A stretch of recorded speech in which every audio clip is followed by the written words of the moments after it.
Hadi iyi. Mà nó yar chứ à đó nhiều đó nhiều chút lệ. Hôm nay ngày thứ năm của Pháp hội mùa hạ Mân Ngốc, nguồn gốc mực chú. Trước tiên thì xin gửi lời chào đến tất cả chư Tăng Ni ở các tự viện cũng như là quý Phật tử đang tham dự Pháp hội qua mạng.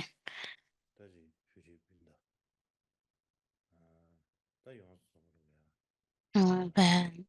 gửi lời chào tới ờ, quý vị Tây Tạng.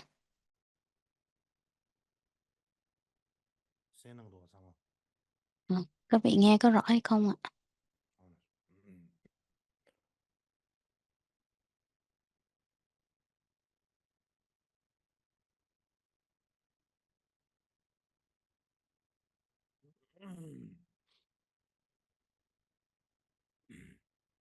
Đã khả năng mà để mấy nàng đến cái chuyện kia sao mà biết đó Hôm để trước mấy nàng đến cái ờ, chuyện kia chúng để ta sang à phụ được xem nào có nhắc tới đó là đó chính để ừm, mấy nàng mật đến cái chuyện chú kia ở sang à phụ thời được kỳ Phật giáo sơ là khởi đó là như thế nào, và hôm nay chúng ta tiếp sẽ tục. đó Sau đó thì đó này trong cái thời kỳ Phật giáo sơ đó khởi là đó ta nhắc tới mật một thứ chú. phi sầu sẽ Và trong đó có nhiều loại chú như minh chú thì đó vân để vân. mấy Hôm nàng đến nay cái chúng chuyện ta kia sang à đó sang à là phụ những được cái loại thần chú khác nghe nhau. nghe sẽ này ra đó sang à đó cái cái chỉ khá là sao nó sung yên à ya na क्या क्या लिया परिता से Tiếp theo đó là परिता करे à, chú thần chú bảo ता hộ. परिता से करे Chú ना bảo ता hộ đó là नी सुनेगा Parita. Tiếng Phạn gọi là Parita आत परिता से रो hoặc là या ना सुनेगा Parita, से cũng क्या là thần सुनेगा chú bảo hộ. परिता से लगा Bình thường thì nói thần chú bảo hộ thì gọi là Parita. ता थी ठंडा तो कहा कोर से ना Cái nghĩa सुने đó को chúng ta có सुगे thể ची hiểu rằng là bảo hộ ची chính ची bản thân mình, thì đó là cái thần chú mà bảo hộ cho chính bản thân mình. ता सोसो रंगी को सुगे चा तिंदे Thì ता thần chú mà bảo ता hộ cho chính bản thân mình để टेमे bảo के vệ bản या thân ची mình nga thì ची ừm, टेमे के những चीना cái या câu ता तेरा thần chú như thế सुगे này चे thì cái thời sang thời सुना kỳ Phật giáo sơ khởi đã chấp nhận và đã có ता ते những cái मा câu या thần chú như thế này. तादा 지당기 뉘에 대바카 뉘에 나와래 Như chúng ta biết rằng 송 là 송거 직과 ừm, 야나 되메베 직과 trong 규단 지체비나 아니 Và trong 쉐송거 lục nga tạng 직과 thì 다다 lục 즈테데 tạng thì cũng nhắc tới 쉐송 những cái loại thần chú, 미가리 và đặc biệt là 다 bùa chú của thế gian 상아다 thì 아니 Đức Phật cấm và 겐롱게 không cho 남제 dùng. 나로래야 Đặc biệt 아니 là à, 쉐송거 trong 직과 giới luật của tỳ kheo ni nga là Đức 쉐송거 Phật 쉐비나 cấm 아니 rất là nhiều 아니 và không cho học bùa chú của thế gian, cũng giống như là không 딩게 cho 그래야 죽어야 bùa chú, 드레기 không cho dạy 송거 cho người thế gian. Nếu 딘데 như mà 리스네 딱 간다 à, 쉐송거 làm thì đó 아니 là phạm giới. 메베 링아가 리스 규바데 Những cái loại thần chú mà nó 나로야 không có ý nghĩa và không đem lại mục đích là giải thoát 나로래 나로 thì Đức Phật cấm, và ở đây 지세베 chúng ta thấy trong lục 다이네 tạng 디나 rất là 믹세지 rõ. 가르쳐 Nhưng mà cái điều đặc biệt ở 지용게 đây chúng ta 되야 cần phải biết đó chính là 메베 링아데서 바강고다 cái 그러니까 디 장초미 à, 슈바 thần 되나야 chú vô nghĩa 다 hoặc là bùa chú thế 밀세비네 gian. 베지 Thì người nè à, nàng bảo nhá à, 믹세 Đức 한제 Phật 밀에 đã 랑 cấm, 와리 nhưng mà có một cái ngoại lệ nào đặc biệt 대야 hay là không? 와린 뒤에 나로래야 하는 Thì đó 믹세지 là 가르쳐다 có 비나 có một số ngoại lệ. 아침에 남자에게 반복 중이 봐 Trong giới luật của tỳ kheo, trong giới luật của tỳ 다다 kheo 겐놈에게 xin lỗi, trong giới luật của tỳ kheo 딩게 ni, 집주시 cái chương 송배 커돌이야 믹세지 가르쳐노 알았잖아 chương 디게 로바타스 chương số 12 디 và 송 로바스 ừ, 그럼 디게 phần 송세 49 다라나 thì 다라나 로바타스 송 로바타스 trong đó nói rằng 송에 là 송급체야 nếu mà học thần chú ở thế gian hoặc là học cái câu Đà La Ni của thế gian, thần chú bảo vệ và xin lỗi, nếu mà học thần chú hoặc là viết thần chú, đọc Đà La Ni và học cái thần chú để mà bảo vệ bản thân mình. Nếu như mà người hoặc là người đó bị hoặc là người đó bị mất trí nhớ hoặc là não có vấn đề, trí tuệ có vấn đề hoặc là những người vi phạm phạm đầu tiên làm duyên khởi thì đều không có phạm giới, không có tội. Và nếu trong này nói rằng là nếu như mà mình học thần chú mà để bảo hộ cho chính bản thân mình thì được phép, và giúp cho người khác bảo hộ chính bản thân họ thì cũng được phép. Trong trong cái tạng Pali Tạng của Lục Tỳ Kheo Ni của Pali Tạng thì vẫn được nói như thế. Cho nên là ở đây Dharana có nghĩa là gì? Dharana là Lani. Dharana thì được xem cái cái nghĩa của nó giống như là chú Đà La Ni, Dharana, nhưng mà nó có giống nhau hay không thì nếu như mà mình xét về nghĩa thì mình thấy rằng là hai cái loại thần chú này giống nhau, nhưng mà nó có một số khác nhau, đó chính là cái chữ cái mà người ta viết á thì khác nhau. Cho nên nó mang cái hệ thống liệt ha trong tiếng Bali.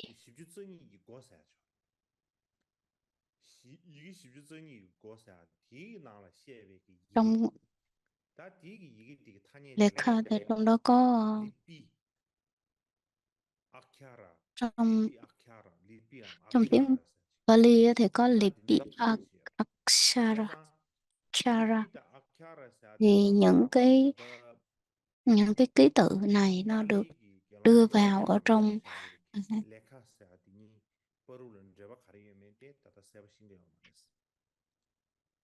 đưa vào trong kinh tạng Bali, nhưng mà cái chữ Lekha thì trong tiếng Bali của giáo luật của Tỳ Kheo Ni thì cái đây tôi không có biết rõ, nhưng mà trong 42 bản chữ cái 42 bản chữ cái thì tôi thấy rằng là trong trong kinh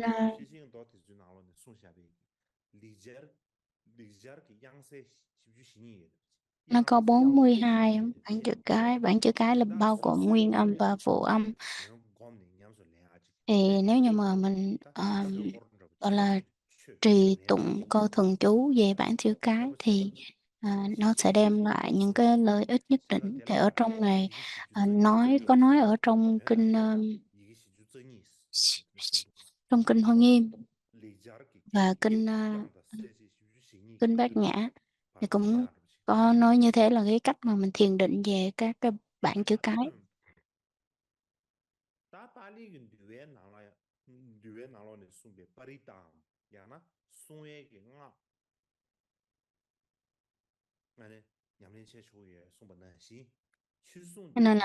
Cho nên là ở đây nói rằng là nếu mình cho có những cái trường hợp cho trì chú như thế này thì trong Dhammakutta luật tứ phần của Pháp Hộ Bộ là Đàm Vô Đức Bộ thì vẫn chấp nhận cho dùng hoặc là dùng những cái thần chú để mà bảo hộ bản thân mình, chẳng hạn như là bị đau bụng hoặc là ờ, ăn cơm mà ăn không tiêu, mình có những cái câu thần chú để mà bảo vệ trên bản thân mình, là phòng tránh những bệnh tật đến từ cái việc mà ăn uống. Và trong cái việc mình đọc những câu thần chú và trì những câu thần chú đó, nó sẽ hóa giải đi những cái việc là bệnh tật ở trong cơ thể của mình, hoặc là những cái câu thần chú giải độc, hoặc là những cái những câu thần chú bảo hộ để dùng để bảo vệ bản thân mình, phòng tránh những cái sự tổn hại của người khác, giống như người khác bỏ bùa chú mình thì vẫn được dùng. Nếu như mà trong những cái trường hợp như thế này thì thực hành thần chú là không vi phạm. Ờ, trong trong trong luật thập tụng, trong luật thập ở trong luật thập tụng thì của căn bản như thế hữu bộ vẫn có nói rằng là nếu như mà bị đau răng thì có thể dùng câu thần chú chữa đau răng để mà trì làm cho cái chứng đau răng nó giảm bớt, hoặc là nếu như mà đau bụng thì có thể dùng câu thần chú câu thần chú câu thần chú để làm cho cái sự đau đó nó giảm bớt, hoặc là nếu như mà bị chất độc hoặc là bị độc bị thuốc độc thì có thể ờ, ờ, trì chú, hoặc là để cho cái sức khỏe của mình nó được duy trì, thì đối với những trường hợp này thì trì chú không có bị vi phạm, hoặc là không có bị phạm giới, không bị phạm luật và Đức Phật cho phép. Thì theo kinh tạng của Bali Parita, trong trong hệ thống của Bali thì thần chú bảo hộ được dùng như thế nào? Trong trong hệ thống trong Bali Tạng thì thần chú bảo hộ rất được xem trọng. 다들 가지고다 나로래야 개보 미난데 주변 도사지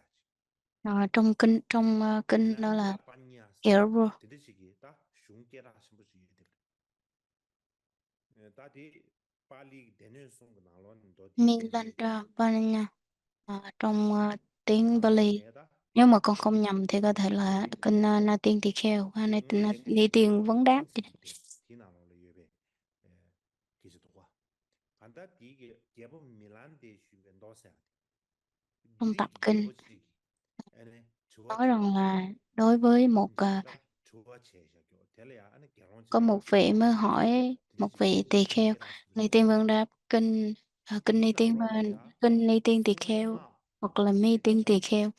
thì có nhắc tới một số trường hợp được sử dụng thần chú, chẳng hạn như là thần chú bảo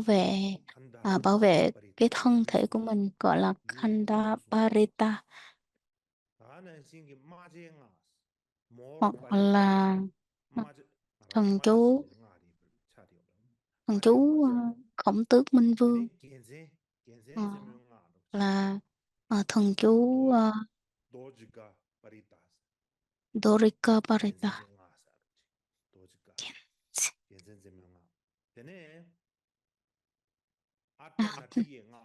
Tiếp theo đó chính là Atanata Parita, là một loại thần chú gọi là Atanata,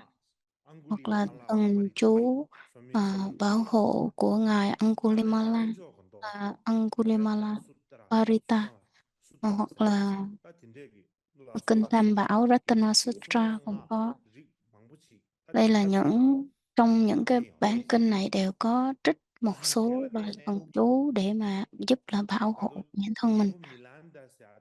Cho nên là đối với ngài vị vua Milanda, ngài thì vào khoảng thế kỷ thứ hai, hoặc là thứ, thứ hai thứ ba,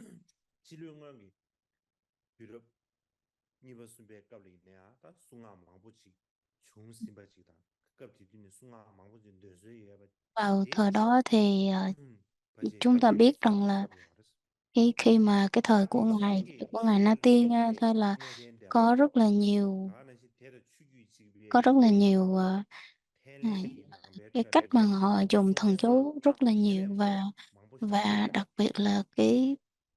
thời kỳ mà Phật giáo Nguyên Thủy phát triển ở Sri Lanka cũng như là Miến Điện, Thái Lan, có rất là nhiều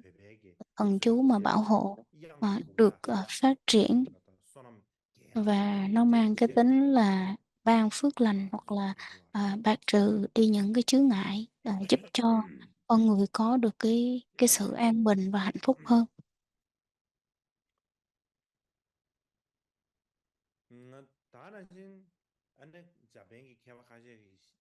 Có một số vị học giả người Nhật Bản nói rằng là những cái vấn đề vừa nói ở trên À, thì nó có tới 29 cái yes, 29 다 공부 loại 세베기 kinh điển 수행아 간다 nhắc 드럽하지 về 진로 những 튜럽 cái 제베 이번 kiểu thần 나로 chú vừa nhắc 나로네 ở trên. 나로네 되수예베 수행아 대삼도 마세베 진로 튜럽 나베기 Ngoài ra thì 디담이 vào những 아니 vào 대화네 thế kỷ thứ năm 나로다 vào thế kỷ thứ năm 서로의 cũng 제외 nhắc tới nhiều 아 về thần chú bảo hộ 대수인의 và 통 칸에 ừ, 탑이 없었어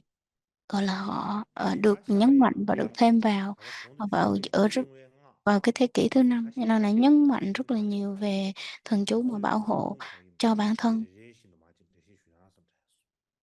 Cho nên là tôi muốn giải thích thêm về những cái loại 다디 thần chú 나로 này, nó được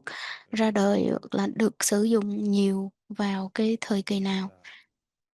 말다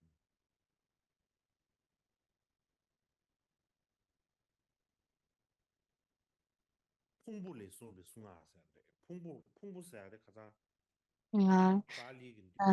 에 thần chú để bảo hộ thân 대세제 thể. 세계 자외기 대신 숨을 비우지 당보디 Đối 남제다 với 남 파의 남제다 마의 남제다 니버디 풍부니 유스니 봤다 풍부와 딱 có 드럽디 뇌기 ờ, 슝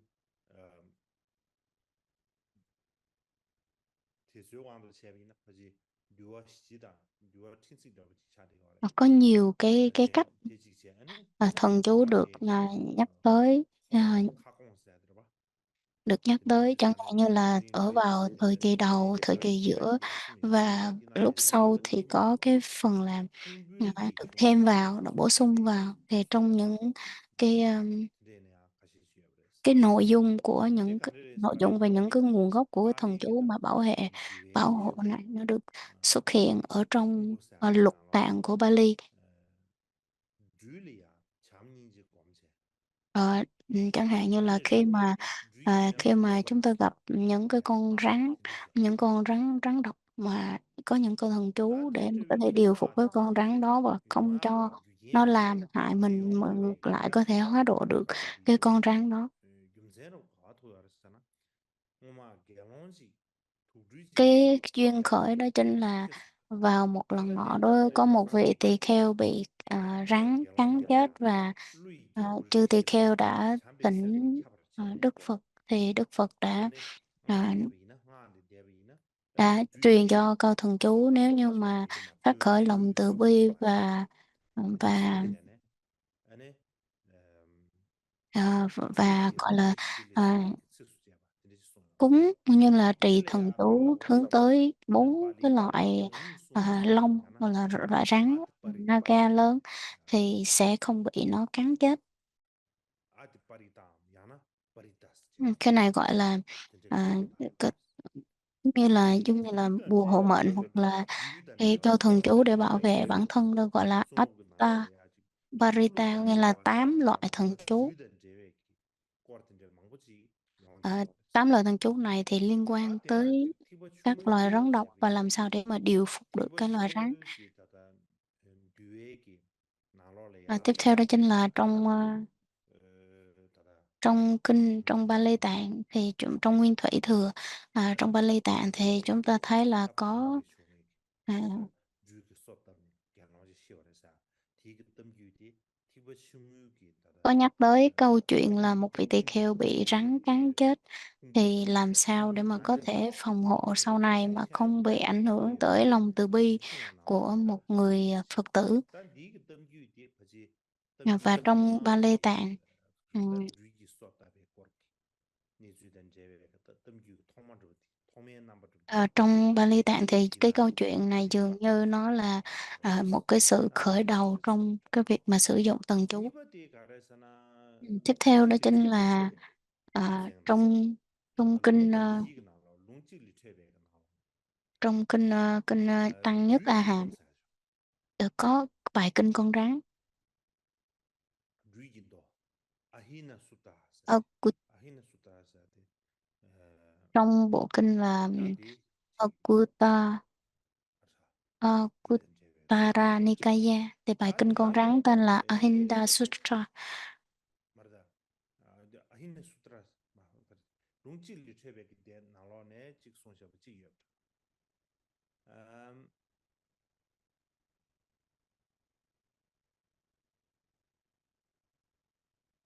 Tiếp theo đó chính là bài kinh kinh tiền thân Đức Phật gọi là Jataka. Hình như có bị một chút gì lẫn lộn ở chỗ này. Chúng ta tiếp tục ha. Có một cái sự nhầm lẫn nhỏ ở chỗ này về cái câu từ. Như hồi nãy đã nói là cái câu chuyện mà bài kinh con rắn về vùng bắt nguồn từ kinh Tạng Bali. Và tiếp theo đó chính là kinh Tăng Nhất A Hàm.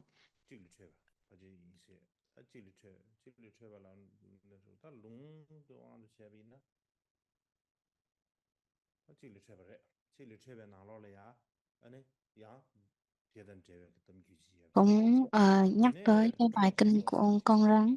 cái bài kinh mà trong cái câu chuyện của vị tỳ kheo. Rồi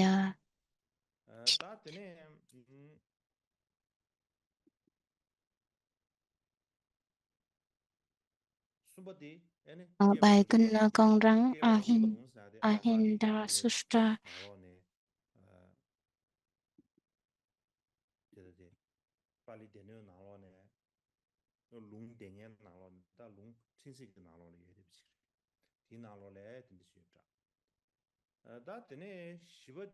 Và kinh Jataka tiền thân Đức Phật cũng có nhắc về cái bài kinh con rắn. Đó là cái câu chuyện về rắn hoặc là điều phục, dùng thần chú để mà điều phục rắn.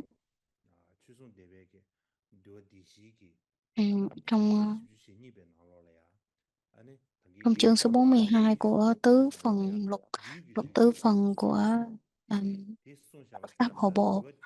Đàm Vô Đốc Bộ, nói tới 8 vị vua rồng là Bát Bộ Thiên Vương, như là Bát Bộ Long Vương. Thì trong này có nhắc tới 8 vị vua rồng và làm sao để mà dùng các câu thần chú này để mà các cái vị vua rồng là con rắn, nhớ con rắn nào nó có thể bảo hộ lại cho mình để điều phục rắn hoặc là điều phục các loài long vương.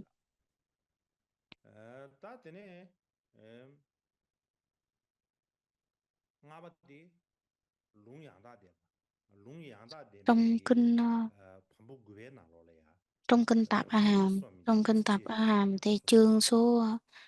9 hay là số mấy nữa, nghe cũng chịu, cũng nhắc tới đó là 8 vị vua rồng hoặc là Bát Bộ Long Vương và những cái câu thần chú của Bát Bộ Long Vương. Và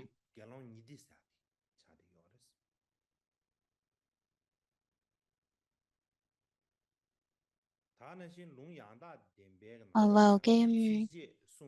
Tạp A Hàm, bộ Tạp A Hàm vào cái tập thứ 9, quyển thứ 9 cũng có nhắc tới là kinh con rắn và điều phục các vị long vương và các loài vua rồng. Và ở trong này cũng có đề cập về thần chú, thì qua đó chúng ta thấy là cái hình tướng của mật thừa, mật chú, thần chú nó được xuất hiện ở trong này rất là nhiều. Trong cái thần chú thì đó là đặc biệt, đó là thần chú bảo hộ,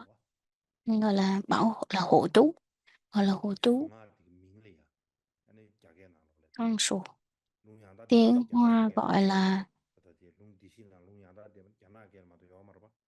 như trong kinh Tạp A Hàm thì chúng ta thấy là chỉ có bên tiếng Trung mới có thôi, tiếng Hán mới có thôi, chứ còn chưa có. Thì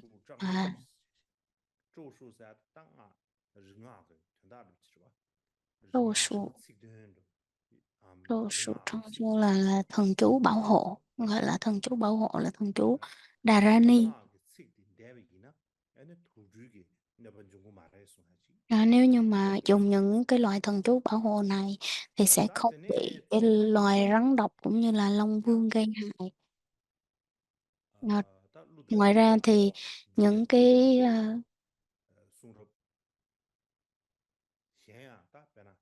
Ngoài ra thì cũng có những cái cũng cũng có một số kinh sách có liên quan, chẳng hạn như duwa là denge trong luật nanglo ngũ la phần ane duwa denge nang pambu nishu ziru bata và ta có 20 ở duwa cái tenga chương chebe số ge ge 26 hoặc là quyển số ta 26 chene duwa denge nang vào cái phần duwa phần denge ge theo nishu là tập ziru thứ bata 6 ta na shi ở trong tiếng chebe ge Trung có duwa pambu nishu bata cái bài học ta na là shi gyana kinh gyana ge tạng duwa của shenpe Panchen Tepa gyungden di soben yi ji của Đại sebe chúng duwa Bộ. pege to da tuan thakwa sikir kuduwa chezang kongu gyur sha kyo ki shitamsi yebar ma yon duwa pambu chukba ta ta na shi Hoặc là ni căn bản nhất thiết của shitamsi bộ yebar ở cái laksa bộ da thứ 6, namje ta na shi pege ge nam gyur sha be ge hoặc duwa là namje trong namje tiếng bar Tây pambu ta Tạng. Trong tiếng ane Tây dang Tạng dang thì ge có lục gyurje le tạng. ane À, tu zhu ge so cái ya vị mà có tena nhắc tới pena cái câu chebe ge chuyện là sange gi vị tsikje da ane vị so A La Hán, một vị A La sange Hán be Ubasena bị rắn độc ta cắn na se chết, và thonda để cheba cứu cheba ya sana cái vị A La thonda Hán cheba này cheba thì ya hu jombe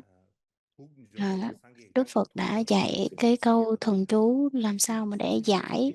hóa giải cái chất độc she cho kashe câu thần chú. men du man Thì zhe ge nếu mà trì câu thần zo chú je be đó kam ya thì cái chất độc ở trong người nó chimbu sẽ tenda bị chimbu de tiêu gyu đi, hoặc là nó bị biến mất zo je đi. be kam ma su ti Cho nên là yong nếu ge mà thường xuyên, pe cha ga bi na với điều kiện là phải dida thường dida chimbu xuyên tụng dida an ji de thì so mới có thể sange diệt chen trừ de được. de ni na sange de be Ví dụ sange như de là la wa ví dụ như là je je khanda tham sange de sân ge si yin là su những cái re shin tu chen chất độc khanda cần phải jo diệt sum bu trừ de be trong de cơ be thể,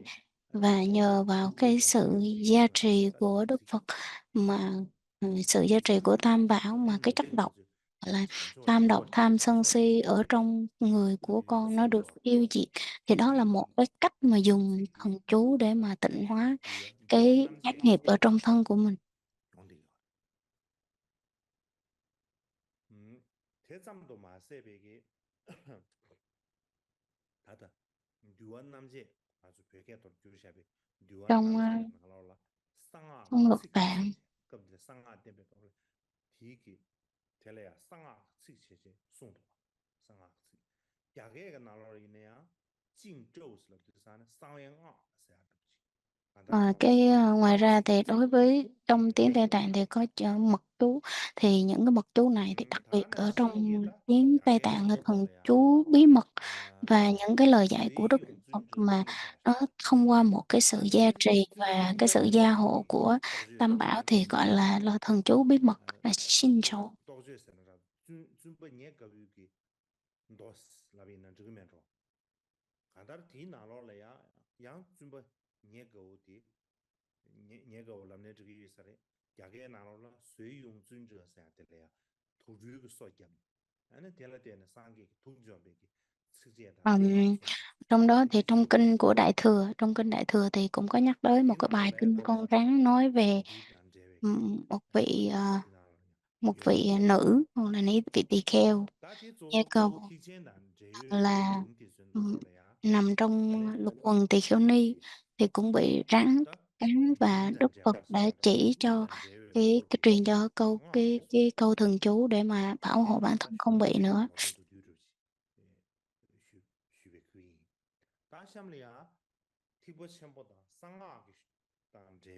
Tiếp theo đó chính là trong Đại Thừa và trong Mật Thừa thì thần chú được xuất hiện như thế nào và người ta được sử dụng như thế nào.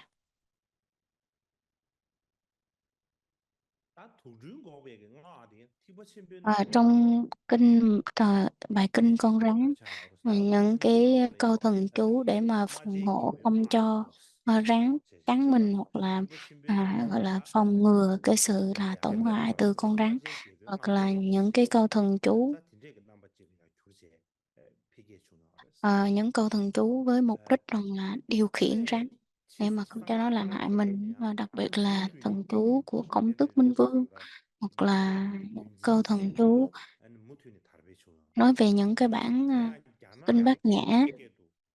Thì ở trong đó có ngài Thầy Duyệt là ngài Di Sinh, Thầy Duyệt ngài Thầy Duyệt Thầy Duyệt.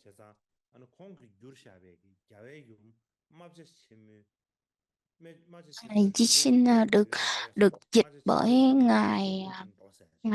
Paramatha là ngài nghĩa tịnh.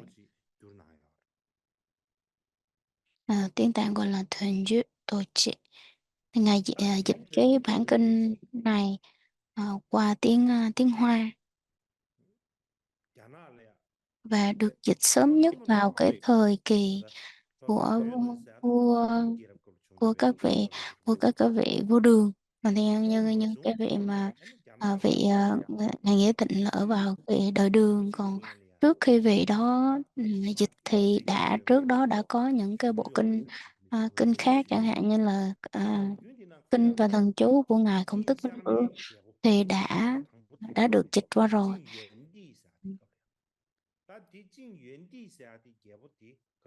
Vị vua thời hoàng đế được dịch vào cái thời của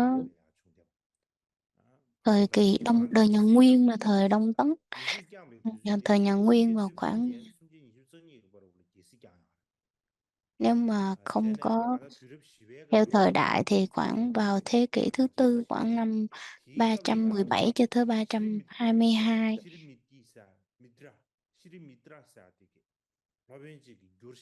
Có một vị tên là Srimita đã dịch qua tiếng Hán, và trong đó cái bản kinh của Khổng Tước Minh Vương tập 1 và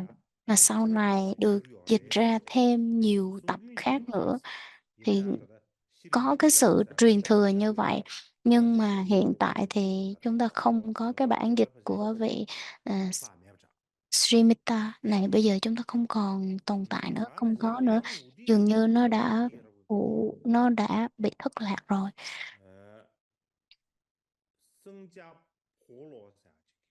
Vào thời kỳ nhà Lương, hoặc là ở thời nhà Lương, cũng bộ kinh mà Khổng Tước Minh Vương này cũng được dịch ra. Người ta có dùng chữ khác là kinh Đại Công Nữ Vương. Kinh nói về con kim công lớn, kinh Khổng Tước Minh Vương. Hoặc là trong những cái kinh điển của Trung Quốc thời hiện đại này, chúng ta rất là dễ dàng tìm thấy những cái bản kinh như của ngài Nghĩa Tịnh dịch ra, và các cái thần chú Đà La Ni nhắc về cái bài kinh Khổng Tước Minh Vương, và dường như có 6 bản dịch khác nhau. Nhìn bề ngoài thì nó có những cái bản dịch khác nhau như vậy, nhưng mà ở trong cái nội dung chính ở trong thì cũng nhắc tới là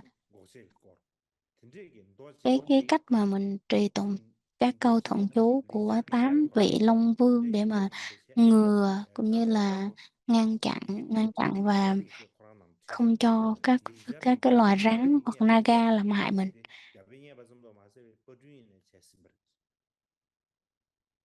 Như ta thấy là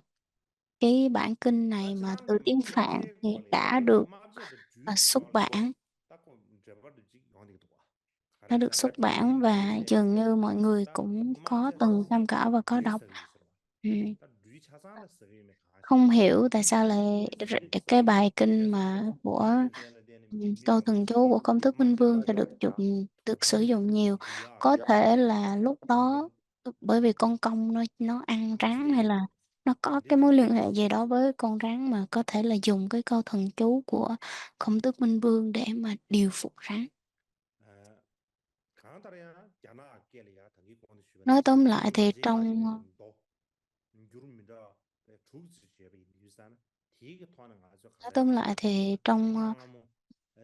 trong những cái bản kinh nói về chim công, hoặc là Đại Công Nữ Vương, thì chắc chắn là tôi thấy là nó đã có cái sự ảnh hưởng và được dịch ra tiếng Trung từ thời rất là lâu.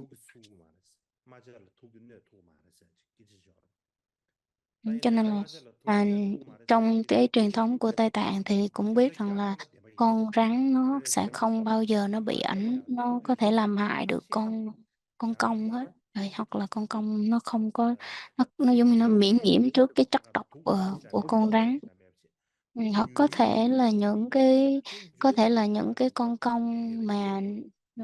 công 나 lớn 대부기 릭 탐지기 thì nó 탐지기 sẽ không có dễ dàng 마샤 gì bị nhiễm 디디 안 chất độc từ con rắn. 다나 Chứ còn có thể là một vài loại 똑똑똑 rắn mà 디시 nó 첩 제베 cái chất độc của nó ít thôi, chứ còn nếu mà loài rắn mà cực độc thì 그딩 아주 고쳐 tôi nghĩ rằng là nó cắn con rồng hay con công hay là làm gì đó thì con công nó cũng sẽ bị 아담나 ảnh hưởng. 통조라 Nhưng mà nói tóm lại thì là 디디 cái con công nó có một cái 아 năng lực 제리그레 đặc biệt nào đó để mà có 마샤 thể áp 제리그레 chế hoặc là để có thể chế ngự được cái nọc 나로 độc 류나 của rắn. 다다 공도 쉬비겠다 된세 Nói tóm lại 된세 thì 다 những 된세 cái 된보니 phần mà chúng ta đã được trình bày thì hôm trước tới giờ thì nó chia ra làm 6 야 phần 티니 khác nhau. Và 다네 từng cái chẳng hạn 디버디 như 디버디 từ đầu đó, thứ 디제 nhất 상하 슈임바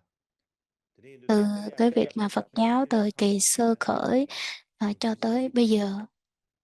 thì 너네 나로나 cái vị học giả người Nhật 겔롱 Bản 스와스티 사지 Hirakawa 레스 겔롱 스와스티 사지 Takira 안딜이야 trong kinh là 듀기 쏘겹지 안델이야 tỳ 상기답 kheo Savatthi là gọi là 듀기 게려야 vị 안델라 vị tỳ kheo 센데레마 Savatthi là bị 상하 tráng 데르데 cắn, và sau đó thì 디게 지금 Đức 말에 송요하레스 Đức Phật mới dạy cho vị tỳ kheo này rằng là hãy trì 디 tụng thần 디버디 chú của 데비나 8 vị Long Vương 다는 thì sẽ 공도 네 당기 không 공도 có bị 쉬비게 다 nọc 된센 rắn 듄베 làm hại. Cho nên là 그것하고 다 상하 슝앙부지 나로래 맞아 심이 숭아데 땡여봐 do đó thì trong 디 ông 땡여지나 Karika này, 다 디버치 마브스 Akira 슝지즈 나로래 Ha- 네 디네 Harikawa 마브스 심이기 Akira, vị này mới gọi 세상에 là 마브스 심이 거기 ông mới nghiên cứu và 다 ông mới nói rằng là trong kinh Đại 디지게 Thừa hoặc là trong Mật Tông thì có một 콩도 số 고사 kinh 사나다 được 콩메 nhắc 람바 rất 저거디 là nhiều về cái câu 디바 thần chú, 나는 và đặc 빨리 biệt là nó 다다 nó bắt nguồn từ kinh tạng 풍주들이 대신 Bali. 중요한 중대버진 거지. 아, 다는 신 대다 Và 찹지고 kinh tạng Bali 롱야다 덴베 나로네 양 대단 제여기 감유지 형디 여러분. 세상 hoặc là trong tạp A Hàm, 다 trong 빨리 tạp kinh 유지 cũng nói 롱야다 rất là nhiều. 나로네 중대버디 안에 버지 뜸기기 통면 넘버 미지 있어요. 따디 자뱅기 케바 히라카와 아키레 사데 본주디 데이브레 아 따야 자뱅기 케바 마츠나가 유키 Như trong tiểu bộ 디제베기 kinh hoặc 감주디 là trong luật 제베나 tạng thì cũng có 아니 nói 다다 về 텐센 những cái 듀메나야 phần như 당기 thế này. 공도야 텐센 Như hồi 듀메나 nãy chúng 데야 ta có nhắc là 소 디젠다 vào cái 상하 chương thứ 슝 7 trong 다다 kinh Đại Thừa, hoặc là 맞아 셔모다 không 제베 phải bài kinh số 맞아 7, 셔모다 chương số 7 다 có nhắc tới những 디제 cái bài kinh con 디 rắn. Trong 코데다 Mật Thừa cũng nhắc 다나 và trong Đại 신기 Thừa cũng nhắc về những cái 텐센 bài kinh con 셔비기 rắn. 다비 인디스탄에다 듀어 디시다 다나 신 롱야다 덴바당 다 딘제기 Thì một vị học giả người Nhật khác là tên là 마변 Sunaga 라바 Yuke 덴베 thì 공도 cũng có 중대베디 đưa ra một số cái luận 슈슈 điểm 용대바티다 về Mật 제바시다요 Thừa và Đại Thừa. 텐센 듄바테다 간다 텐센 듄바 틱진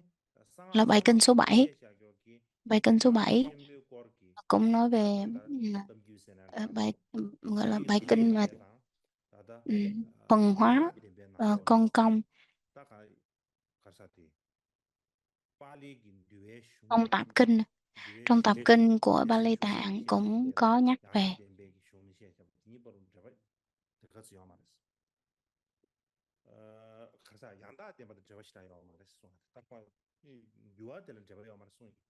이사마레 안다 양다 때문에 너도 저거 그것이 요마레스 공부 공부이나 대선 당변 셰샤비 유아 대선 충분 나오니 네딱 주단 제 주그 소개 막입사 이 고께서도 제 대단 제가 전부 지어지 통도도 Trong những cái bản kinh như thế này thì nhắc nhiều về cái việc là có người bị rắn cắn, hoặc là làm sao để mà giải được cái độc rắn, hoặc là phòng ngừa không bị rắn làm hại. 디보 Để rất là nhiều 디셰셰 những cái câu chuyện nó khác nhau. Tuy là có phần khác nhau nhưng mà đều nhắc tới cái việc là làm sao để mà điều 다나 phục được 신기 rắn, hoặc 마저 là nhắc 심으기 tới cái công dụng 리뷰가 của những 나올래 con khổng tước. 주보 첨부도 상하가 나로 예를 맞은 시험이 도당 등규 중시 직송으로 인데 봐. 진짜기 시주 현다지 이게. 대가를 슬라비나 다다 시담지 예버마에 맹기 ở trong trong 아야 지금 uh, 맞은 시험이 송지 떼요. 다 시담지 Ở 예버마에 trong căn bản nhất thiết hữu 대기 bộ, trong luật của căn bản nhất thiết hay 유시기 hữu bộ, 결례냐 có 대상이 nói tới 되었다. bài kinh kinh 참상의 con 의미는 chim 이시에 công là 주요하다 하다 Khổng 맞아 Tước Minh Vương, 도와주려고 했다. kinh của Khổng Tước Minh 근데 Vương thì 뒤기 trong 나로라 tiếng Tây Tạng cũng 대기 được nhắc tới, và đặc 진짜기 biệt là 시험다지 나로라야 trong y học 다 của 다들 Tây 시험이 Tạng đều 나로라 nhắc 땡겨. rõ rồi về cái việc là 근데 làm 땡겨 sao để mà con công nó điều phục được con 다다나도 rắn, hoặc là dùng cái 상하로 câu 예배 thần chú 상하 흉티 về 좀 Khổng Tước 예배 Minh Vương để 맞아 mà điều phục 시험이 rắn 중앙 và 다 không làm 시험이 cho 예배 nó 예배 gọi là phòng ngừa cái sự làm tổn 근데 hại đối với con người. 흉규야 나로래 아니 타격 중요하지다 Nó 흉규 được 나한테 나로래 타격 lan 중요하지 truyền rộng rãi, hoặc là phát triển rộng rãi 흉규 giữa 나한테 cả hai 타격 truyền 중요해 thống là Nam truyền và Bắc truyền. 빨리 그 뒤에 흉나 써봤다 뒤에 나로라 가서 Cho 그렇지 nên là 이거 봐 trong 아니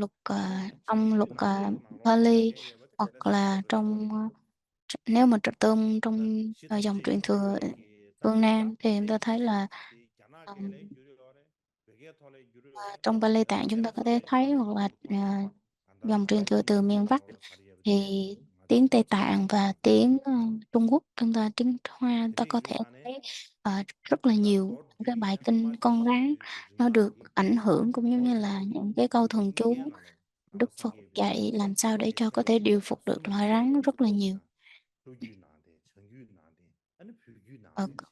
lúc đó thì 봐 chúng ta tiếp xúc 데 còn như là 세르다 tham khảo ở nhiều 도와랑게 규바 các cái 이바 bộ luật, 세 표규 나데 các cái bộ luật 세 cũng như là 아니 luận khác 시험이 nhau của các dòng truyền thừa. Chúng ta có thể bắt gặp được rất là nhiều cái bản kinh và thần chú để mà về loài rắn, về các loài long vương nè.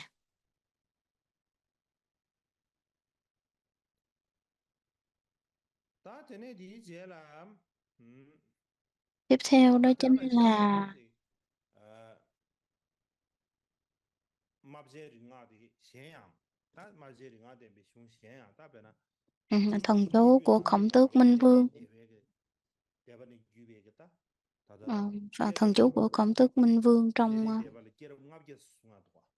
trong 깨름 압게 숭아 예베 나로 50 câu 마제 chuyện về tiền thân của Đức 노르 Phật 자가 thì cũng 자가가 có 세 nói tới là câu 대가 chuyện tiền thân là con công. 다다싱게 마하모르 Kể về câu chuyện của 자가가 con công là 링게 Mora 나로레야 Parita hoặc là 디스베 Mora 상아가 Chataka, 되네 드리기나 cũng đều 숭아서 nhắc tới cái câu chuyện 세 về con 세 công được bảo hộ và 다나싱게 정규 dùng cái câu 나데 thần chú 도지 Khổng Tước Minh Vương mà 다디 phòng 게르게 ngừa cái sự 나로레야 làm tổn hại từ rắn, hoặc là 디나로레야 마제 게르지 게르지 다 상게 나라 마제 게르지 교대비 이제 게르지 있어요 hoặc là 디나로레 bài kinh 마제 Long 게르지 Vương, bài 제베 kinh là gọi là Khổng Tước Minh Vương, 다데네 숨바디 cũng nói là 개정이 가세 một 에 thời nọ 개정이 Đức Phật 가세 làm vị vua của loài 다마 하다 하면 công. 이마게 왜 겁이야 다디스 하서 파바면 이 파베 겁이야 아니 Hoặc là 개정 một 개정이 số câu thần 디게레 chú 디베기 nó mang cái tính đó là giúp đỡ 다디 và 덤규디 làm cho con người thoát 그리나로야 khỏi cái nỗi sợ 덤규디 hãi 맹기 trong các cái chiến tranh, và 야나 덴베 덴베기 cái sự 도데 룽디시 cái 덴베 sự 야나 chiến 덴베 tranh 덴베 làm cho để thoát ra khỏi 섬기 cái nỗi sợ 섬기 hãi. 아야사 야나 덴베 데기 나로네 Và trong tập kinh thì 상가타 와가하사 trong tập 디쉐기 kinh 나로레야 ờ, 아니 cái chương mà Sangathavaka chúng ta có thể 개정이도 tìm 교르샤 thấy ở trong này, 디시기 và 야바니 요르베 trong bản mà 룽얀다 덴베 tứ lục 송아바 tụng, xin lỗi, 틱틱리 trong 틱틱 bốn 주제베 bộ A Hàm, 다 다다 trong bốn bộ A Hàm, trong kinh tạp A Hàm vào cái 디하야 bài kinh thứ 다다 35, 하마이 chúng ta 니마세 vẫn có thể tìm thấy được 대산 타카라바 cái sự mà bài kinh nói về cái sự 개정기 chiến 개정기 tranh 야베 giữa thiên 지금지 và 하면서 nhân và phi nhân. 다바지가 Xin 나서 lỗi, 디 thiên, giữa 개정기 cái 땡게네 loài mà thiên 아니 thiên và 디나 Atula, 게르네 thiên 로서 và Atula đấu tranh với nhau, thì làm sao để mà diệt đi sự sợ hãi đó. 디 십저 심주체 하면서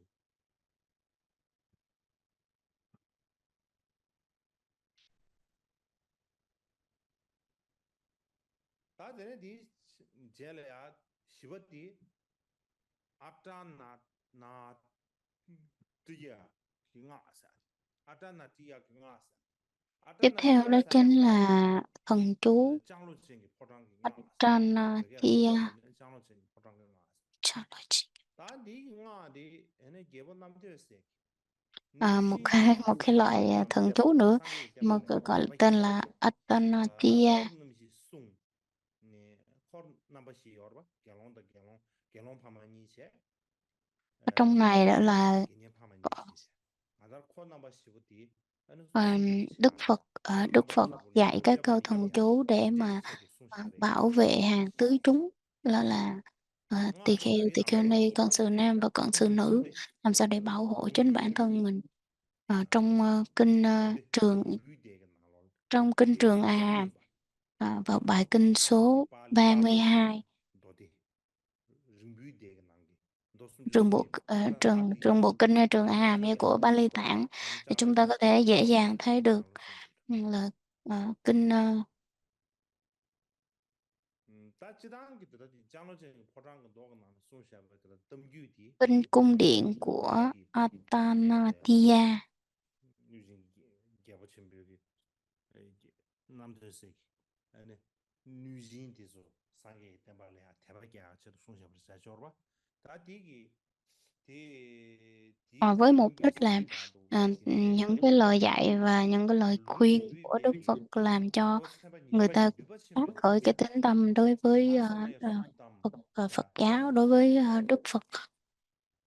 Thì cái này chúng ta có 내가 thể 된다 tìm hiểu 요르세 trong trường Bộ Kinh 덤규 잡고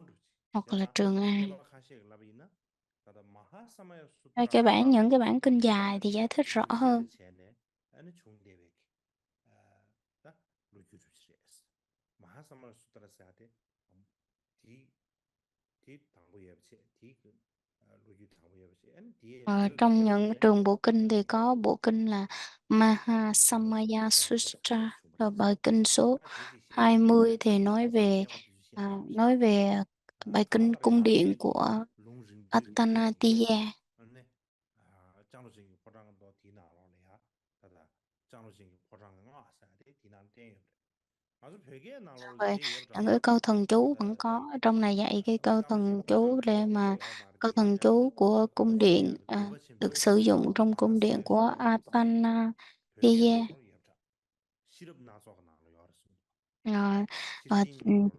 나로래야 trong 시럽 tiếng 나로세 Tây Tạng 시럽딘 thì 나로 요르세 câu thần chú của Khổng Tước Minh Vương được dạy trong kinh Đại Bát 단 Nhã. 디게 나데 단 년되기 다다 년되 대베기 아 너든 안 예브체 다 되네 리베 신도마 티버 쳔보다 상아 겁리야 Và tiếp theo đó 티버 là 상아 cái 겁리 sự mà 안에 맞아 심을 좀 도다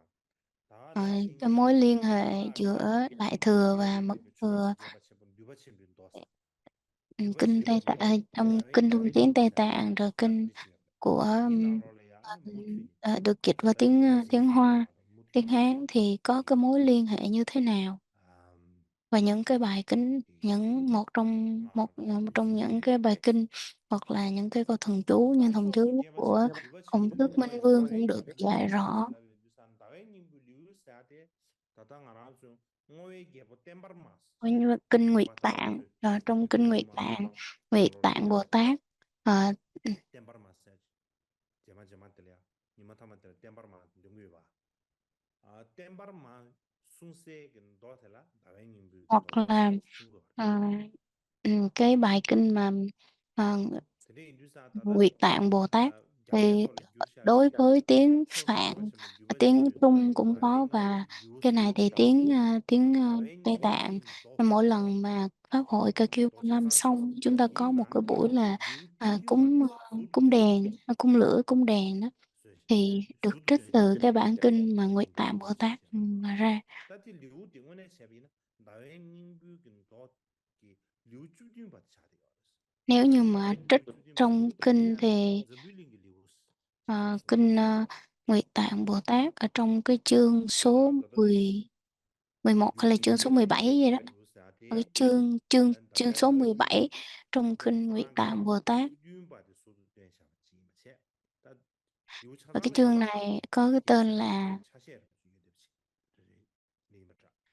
chương này có tên là Chandrakappa.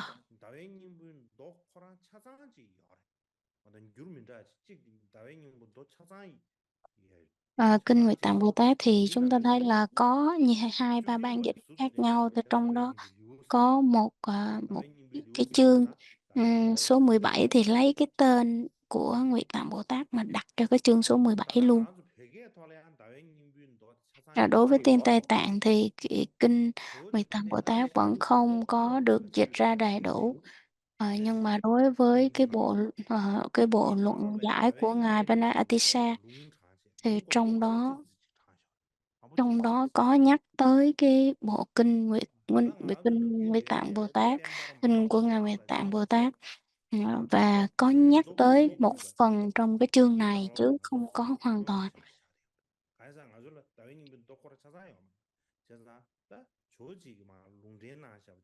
Cho nên là ngài Atisa đã trích dẫn và gọi là rút ra kết tập lại từ trong cái bộ kinh này mà giảng giải thôi, chứ không có được dịch hoàn toàn.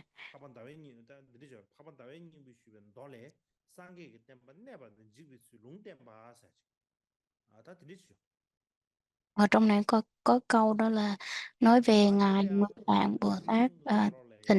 thỉnh vấn kinh, thì trong này trong các cái bản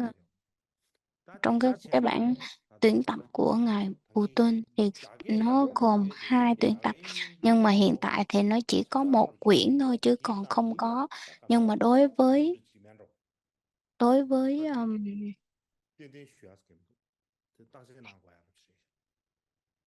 với tiếng Hán thì dường như là cái bộ kinh mà Nguyệt Tạng Bồ Tát này nó vẫn còn và được dịch đầy đủ.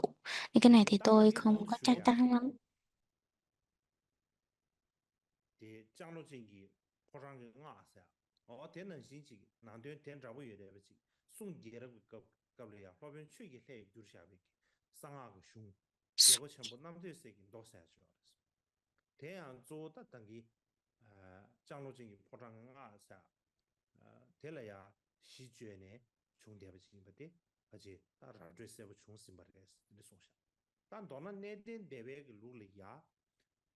Nói tóm lại thì đối với các cái hệ thống truyền thống của Theravada Nguyên Thủy cũng đều có những câu thần chú về cái phương diện đó là bảo vệ bản thân mình và bảo vệ cái cơ thể mình không bị tổn hại. Thì cái này gọi là Parita.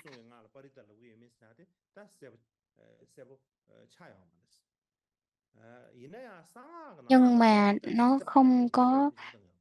được không có gọi là không có được sử dụng rộng rãi. Nhưng mà làm sao để mà phân biệt được rằng cái thuật ngữ mà Parita này nè, thần chú bảo vệ này nè, Parita này không có được sử dụng rộng rãi trong mật thừa, cho nên là không biết là cái thuật ngữ này nó bị thất truyền hay là nó có một cái sự thay đổi nào đó thì chúng ta không có rõ. Và trong mọi trường hợp thì chúng ta thấy là những cái câu thần chú mà để mục đích để bảo vệ bản thân không bị tổn hại thì trong thời kỳ Phật giáo sơ khởi đã có sử dụng, và điều đó có thể chứng minh được. Như vừa rồi chúng ta đã trình bày từ đầu tới giờ. Chúng ta nghỉ giải lao 30 phút.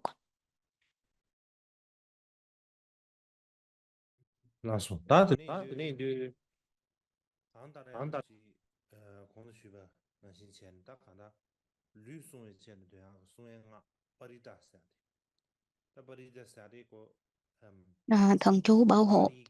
gọi là Parita. Đối với có thể là cái chữ thần chú bảo hộ mà chữ Parita này thì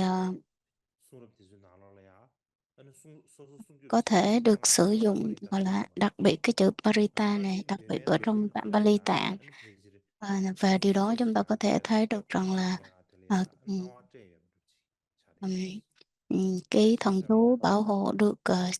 Đức Phật cho phép sử dụng, như là nếu mà có trường hợp là bảo vệ cái thân của mình bảo vệ cái thân của mình, phù hộ cho cái thân của mình. Từ đó là Đức Phật cho phép sử dụng từ cái thời kỳ sơ khai, Đức Phật đã vẫn cho. Đặc biệt là đối với để mà dùng cái câu thần chú để mà thuần hóa các loài rắn. Nếu như mà mình dùng cái tâm yêu thương, cái tâm từ bi của mình để mà thuần phục cái loài rắn, mà đừng có làm sao mà để cho cái loài rắn nó thấy được rằng là từ cái bản thân của mình không có phát ra cái luồng khí hoặc là cái gì mà làm tổn hại tới nó thì nó sẽ không hại tới mình. Cho nên rằng là cái câu thần chú nó có giúp cho mình có cái năng lực là tự bảo hộ bản thân mình nếu mà gặp các loại rắn.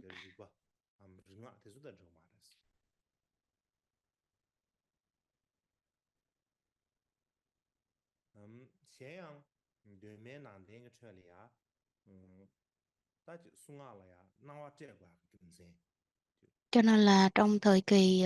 Phật giáo sơ khai, Đức Phật đã cho phép chúng ta sử dụng thần chú để mà bảo hộ bản thân mình, hoặc là minh chú, thần chú, rồi sử dụng cái loại nào và không cho sử dụng cái loại nào. Nếu mà dùng bùa thuật của thế gian hoặc là bùa chú của thế gian thì không được phép, nhưng mà để mà vệ bản thân mình thì có được phép sử dụng cho bản thân mình. Và có một số người thì họ hỏi rằng là tại sao Đức Phật lại cho sử dụng thần chú để bảo vệ hộ thân mình. Thì vị học giả người Nhật, học giả người Nhật họ, khi mà ông nghiên cứu thì ông mới đưa ra những cái ý kiến như sau. Có thể là cái vị học giả người Yuki, xin lỗi, học giả người Nhật tên là Masunaka Yuki, thì ông này ông nói rằng là cái thời đó nó có một cái sự khác biệt giữa thành thị và nông thôn. Cái phong tục tập quán và cái văn hóa giữa thành thị và nông thôn có cái mức độ khác nhau rất là rõ ràng. Ở thành phố thì cái nền tảng xã hội cũng giống như là văn hóa phong tục nó khác nhau, được phát triển hơn. Cho nên chính vì vậy mà người ta có dùng ma thuật nè, là huyền thuật, thì cái sự ảnh hưởng nó ít hơn rất là nhiều, bởi vì xã hội nó tiến bộ hơn. Còn đối với nông thôn thì chúng ta thấy rằng là ờm, ừm, thời đó vẫn có một cái sự mê tín và cái xã hội nó chưa có phát triển, cho nên là họ dùng ma thuật rất là nhiều. Nó bị ảnh hưởng bởi các cái bộ lạc mà ờm, à, các cái bộ lạc mà họ vẫn nắm giữ, lưu truyền rõ ràng cái truyền thống văn hóa, thì nó sẽ bị ảnh hưởng rất là nhiều về các cái bộ chú giống là ma thuật và huyền chú, bùa chú của thế gian. Chính vì vậy mà cái vị học giả người Nhật họ đưa ra cái quan điểm như vậy. Cái lý do thứ hai mà ông đưa ra đó chính là ờ, Phật giáo thời đó được phát triển rất là mạnh, và nó được truyền bá qua rất là nhiều nơi, rất là nhiều nơi, và dường như từ thành thị đến nông thôn được phát triển rất là mạnh. Ừm, cho nên là dù ở các cái trung tâm Phật giáo cũng bị ảnh hưởng rất là nhiều, bởi vì rằng là cái mối liên hệ giữa thành thị và nông thôn, như từ Phật giáo từ thành thị được phát triển đến nông thôn, hoặc là các cái phong tục tập quán, hoặc là bị ảnh hưởng bởi các bộ lạc này kia.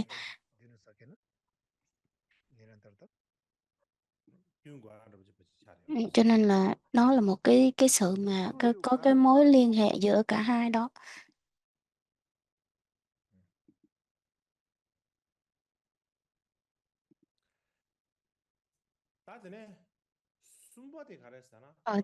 Cái ý kiến thứ ba mà ông đưa ra đó chính là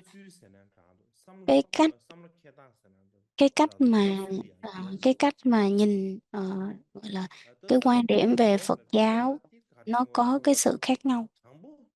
Ừ, có nghĩa là Phật giáo thời sơ khai thì bị gọi là dường như là bị cấm, cũng như là Đức Phật không cho dùng bùa chú hoặc là huyền thuật thế gian này kia. Đức Phật cấm rất là nhiều và ờ, chặn không cho sử dụng. Nhưng mà sau khi mà Phật giáo được phát triển rộng vào cái các cái khu lân cận thì cái sự nghiêm cấm giữa cái việc mà dùng bùa chú hay là thuật chú hoặc là chú bảo hộ này kia đấy thì nó được dễ dàng hơn, nó thoáng hơn. Cái thứ tư đó chính là cái cách mà mọi người hiểu về như thế nào là thần chú, như thế nào là minh chú, mà họ là thần chú bảo hộ, họ hiểu như thế nào, nó có cái sự thay đổi trong cái cách mà họ nhìn nhận như thế nào là thần chú, thì nó có sự thay đổi. Một mặt thì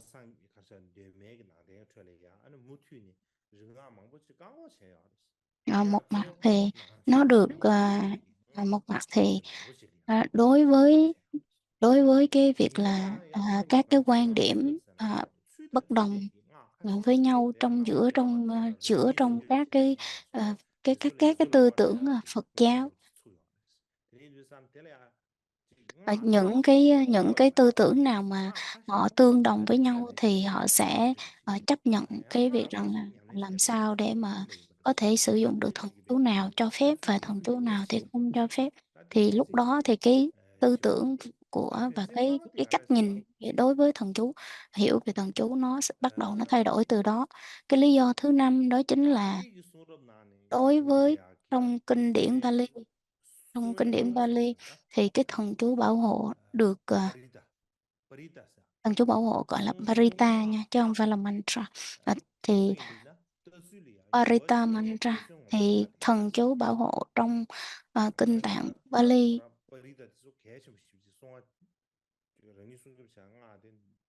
Ờ, thì cái thần chú bảo hộ này được phép sử dụng và cái cách mà người ta hiểu nó, sử dụng nó là được phép. Và qua đó thì chứng minh cho chúng ta thấy rằng là lúc đó thì nó là một cái sự phát triển nó là một cái sự gọi là cái cách nhìn trong kinh điển đã có cái sự thay đổi. Cái vị học giả người Nhật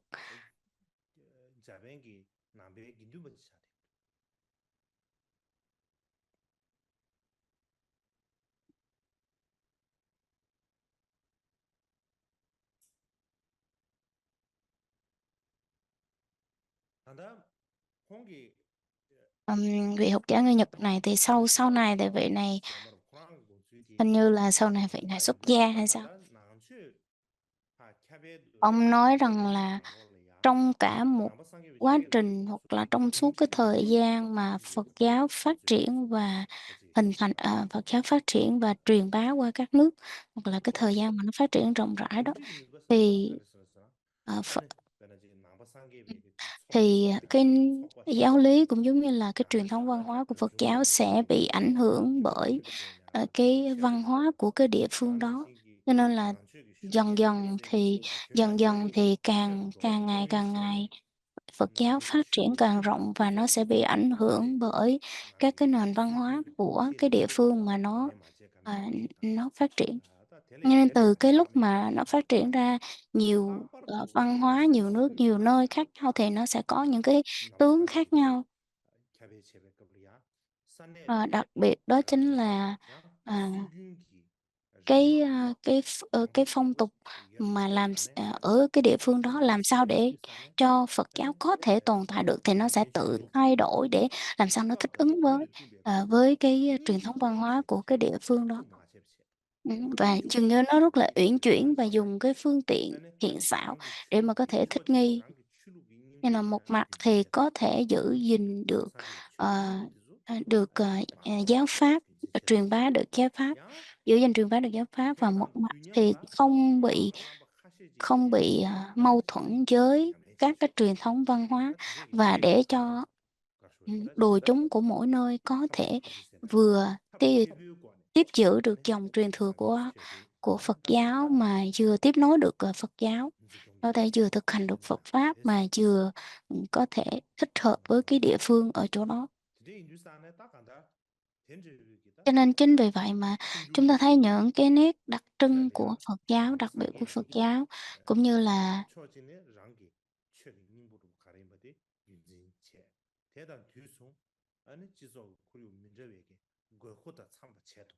nên là chúng ta thấy là đó là cái điều mà đặc thù ở trong Phật giáo. Chính vì vậy mà Phật giáo có thể, gọi là, truyền thừa cho tới ngày hôm nay. Nó kết hợp song song giữa thế tục và, ờ, tôn giáo để mà kết hợp giữa cả hai và duy trì được cả hai cùng tồn tại và phát triển. Cái điều đó cho chúng ta thấy rằng là các cái bước mà để phát triển Phật giáo, à, các vị, các vị, tổ trong dòng truyền thừa, các vị tổ ở đời trước dường như đã nhìn thấu hết tất cả mọi sự việc để mà làm sao có thể duy trì được Phật giáo, phát triển được Phật giáo.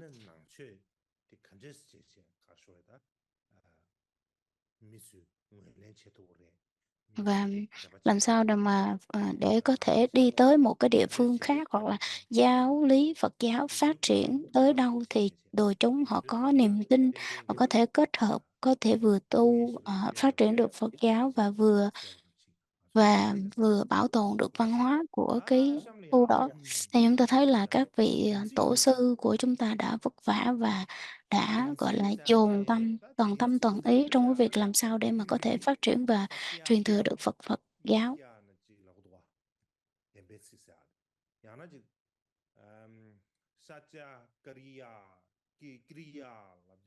Sakyakarya, Satyaya,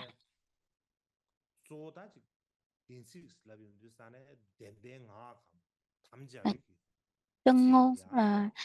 tiếp theo đó chính là nó là thần chú nhưng nó thuộc về chân ngôn. Nó có những à, cái năng lực đặc biệt.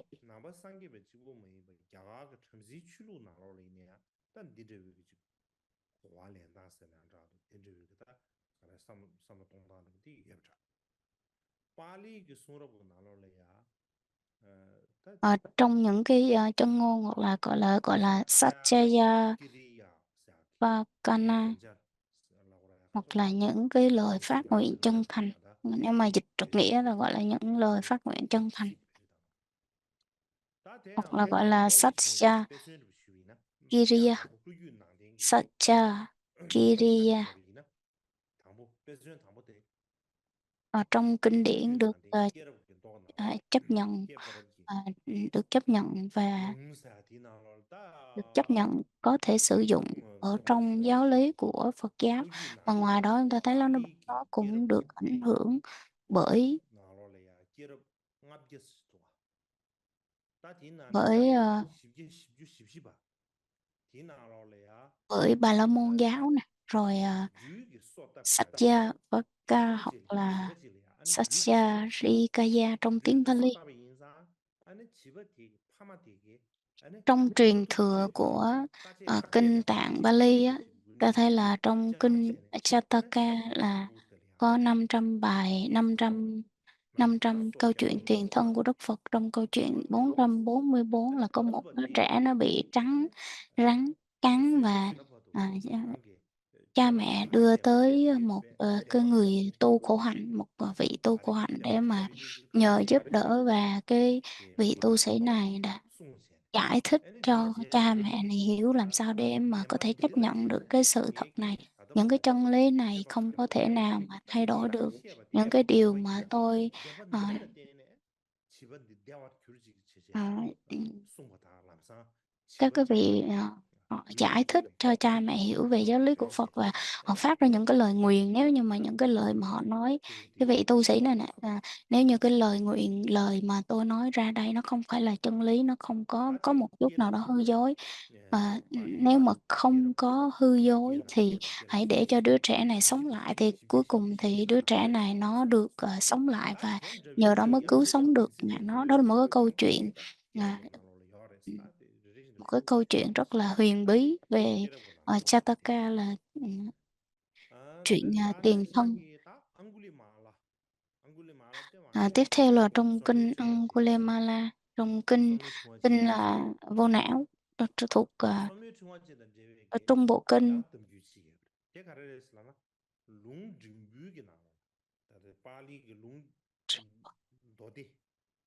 Trong trong bộ kinh, bài kinh của kinh vô não, bài kinh số 86. Trong bài kinh này nói rằng là ngài gọi là Bà La Môn vô não đã giết rất là nhiều người, và cuối cùng khi mà ông tới gặp Đức Phật để hóa độ, thì ông giết rất là nhiều người. Ông chặt ông chặt cái ngón tay của ngón tay cái của mỗi người để mà ông sâu lại thành cái sâu chuỗi để ông đeo.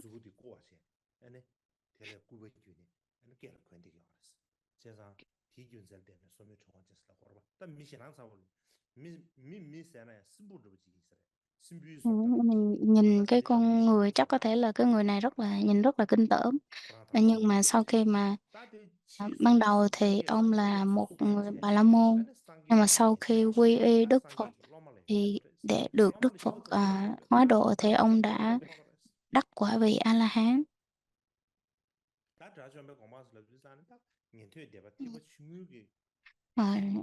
Khi mà nói tới đắc quả vị A La Hán thì nếu mà so với Nguyên Thủy, Bali Tạng thì chúng ta thấy là đó là cái quả vị cao nhất, tương đương với quả vị Phật ở trong Đại Thừa. Một ngày khi mà ông tới Saravati,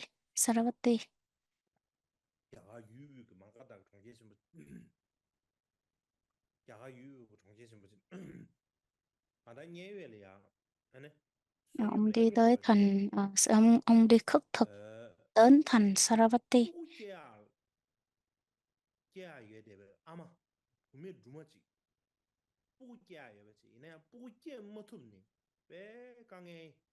Saravati là thành xá vệ.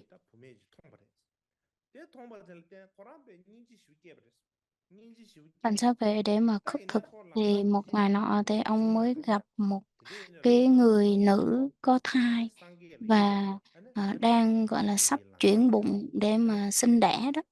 Gặp cái người phụ nữ đang mang thai và chuyển dạ một cách rất là khó khăn, không có khó sanh. Thì cái người phụ nữ này khó sanh thì ông mới thỉnh Đức Phật là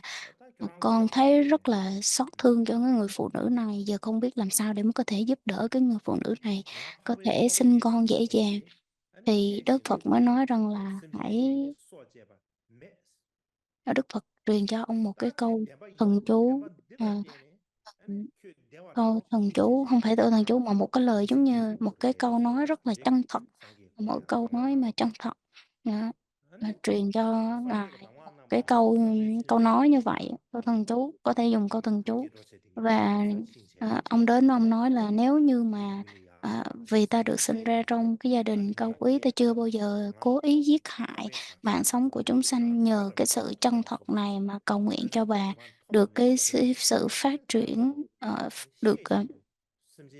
phát triển sinh ra một cách khỏe mạnh và không có bị tổn hại tới ai. Nếu như mà cái lời phát nguyện của tôi, cái câu nói của tôi mà nó không hư dối thì hãy để cho người phụ nữ này,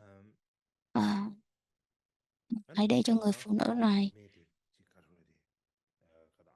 hãy để cho người phụ nữ này chuyển dạ và sinh con dễ dàng. Thì ngay tức thì cái người nữ này có thể sinh ra con của mình một cách suôn sẻ mà không bị khó khăn đau đớn. Thì đối với cái ông Angulimala, ông vô não, ngài vô não thì như chúng ta biết đó là trước khi mà ông là đệ tử của Phật, quy y Phật, thì ông đã là một người giết giết rất là nhiều người để mà chặt cái ngón tay của họ để mà đeo vào cái tay của mình, cho nên rằng là đeo vào cổ của mình. Nhưng mà một người như vậy, họ có cái tâm cực đoan như vậy mà họ lại được à, quy y Phật và phát cái tâm đó là làm lợi ích cho chúng sanh. Và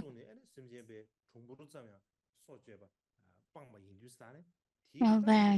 nó phát phát cái nguyện là từ đó về sau không bao giờ mà sát hại sinh vật, sát sanh nữa, làm hại vật nữa, và phát cái tâm rất là dũng mạnh như vậy. Thì cái lời phát nguyện chân thật của ông nó đã gọi là cái lời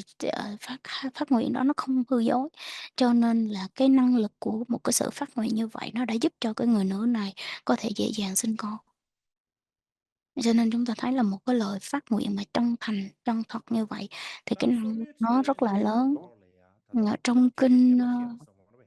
trong kinh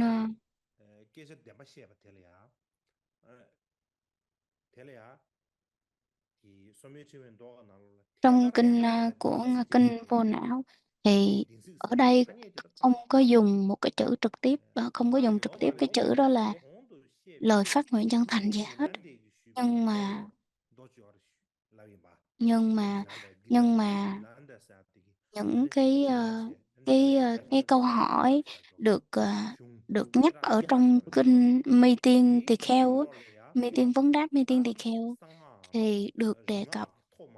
được có đề cập tới cái câu thần chú của ngài Vô Não dạy cho, ờ, câu thần chú mà Đức Phật truyền cho ngài Vô Não đó.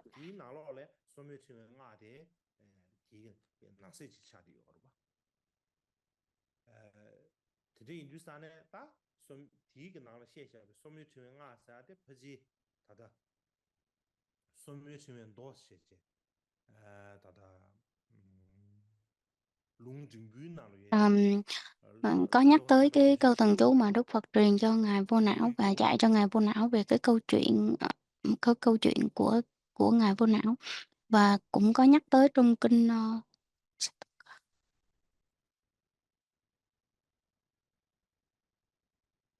trong kinh chuyện tiền thân Đức Phật á, Bảo Sanh Truyện,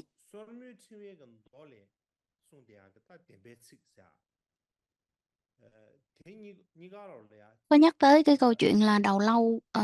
gọi là chuỗi hạt đầu lâu của ngài Vô Não. 라서 하디 인터넷 대지교라서 처음에 생각도 Mạng có vấn đề cho nên là ngài bị rớt mạng. Chúng ta tiếp tục cái câu chuyện. Hồi xưa chúng ta thấy là hồi xưa có cái câu chuyện gọi là câu thần chú mà để mà điều phục lò rắn, thì bây giờ chắc có lẽ là phải nên có cái câu thần chú là điều phục làm cho internet ổn định.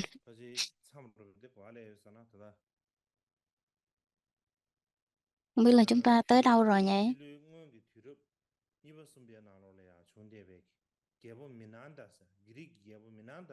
Như trong cái bản kinh mà Ni Tiên Vấn Đáp,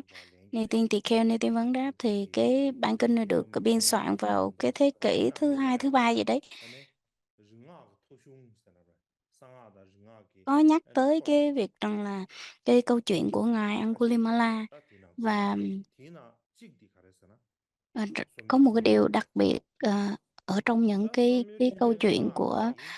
trong bản kinh này được nhắc tới, đó là đặc biệt là cái câu chuyện của ngài Angulimala, một cái câu chuyện mà rất là thích thú, đó là ngài đã giết rất là nhiều nhiều người, và cái xoay chuyển cái phát tâm tu thì nó xoay chuyển cả cái cuộc đời của ngài, và được được được đắc quả A La Hán nhờ cái sự mà quay đầu của mình. Hoặc là ở trong kinh cho nên là người ta đoán rằng là cái câu chuyện này được nhắc đi nhắc lại, và có thể là được trích từ kinh Trung Bộ vào cái bài kinh số 86 và kinh Vô Não. Cho nên là chúng ta thấy rằng là Trong những cái 바지 지금 trong 부자도 những cái 때는 bản kinh mà nói về cái sự phát nguyện 때라서 chân thành, cái 서센 lời phát nguyện chân thành, 도서 cái năng lực 아 của một cái sự phát 때는 nguyện mà chân thành, sự phát nguyện mà không hư dối, 니 không bị 산에 딱 ngữ, 나사 thì 제나사 디 cái năng 바지 lực của nó rất 딘지 rất là lớn, nó có 이런 thể 문진 giúp 셰베나 cho ờ, con người,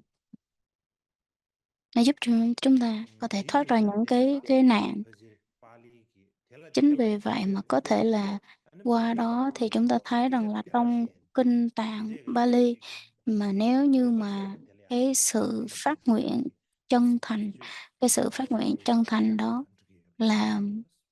à, nếu như mình nói dùng cái từ trong thuật ngữ Hán Việt là thật ngôn nguyện, thì thật ngôn nguyện là những lời phát nguyện cực kỳ chân thành và không hư dối. 다 Thì cái năng lực của 양다 cái sự phát nguyện 대베 đó 게 nó ảnh hưởng 유르시엔샤레스 rất là lớn 양다 đối với 대베 cái 대베 việc làm của mình. 유르시엔샤 티 바지 게이 남겨자 양다 대베 너 유르시엔샤 근데 지기 빼시죠 반복 Có một cái 디 bản 나로라 kinh 어쩌게 khác 바데 của Tạp A 야 Hàm, kinh 소매 Tạp A Hàm được 상계 dịch 대베 디 dịch ra 쇼도 một bản dịch khác, thì cũng có nhắc tới là cái 디야 câu 디 chuyện của ngài 나로라 Angulimala, 뽀뽀뽀베 제래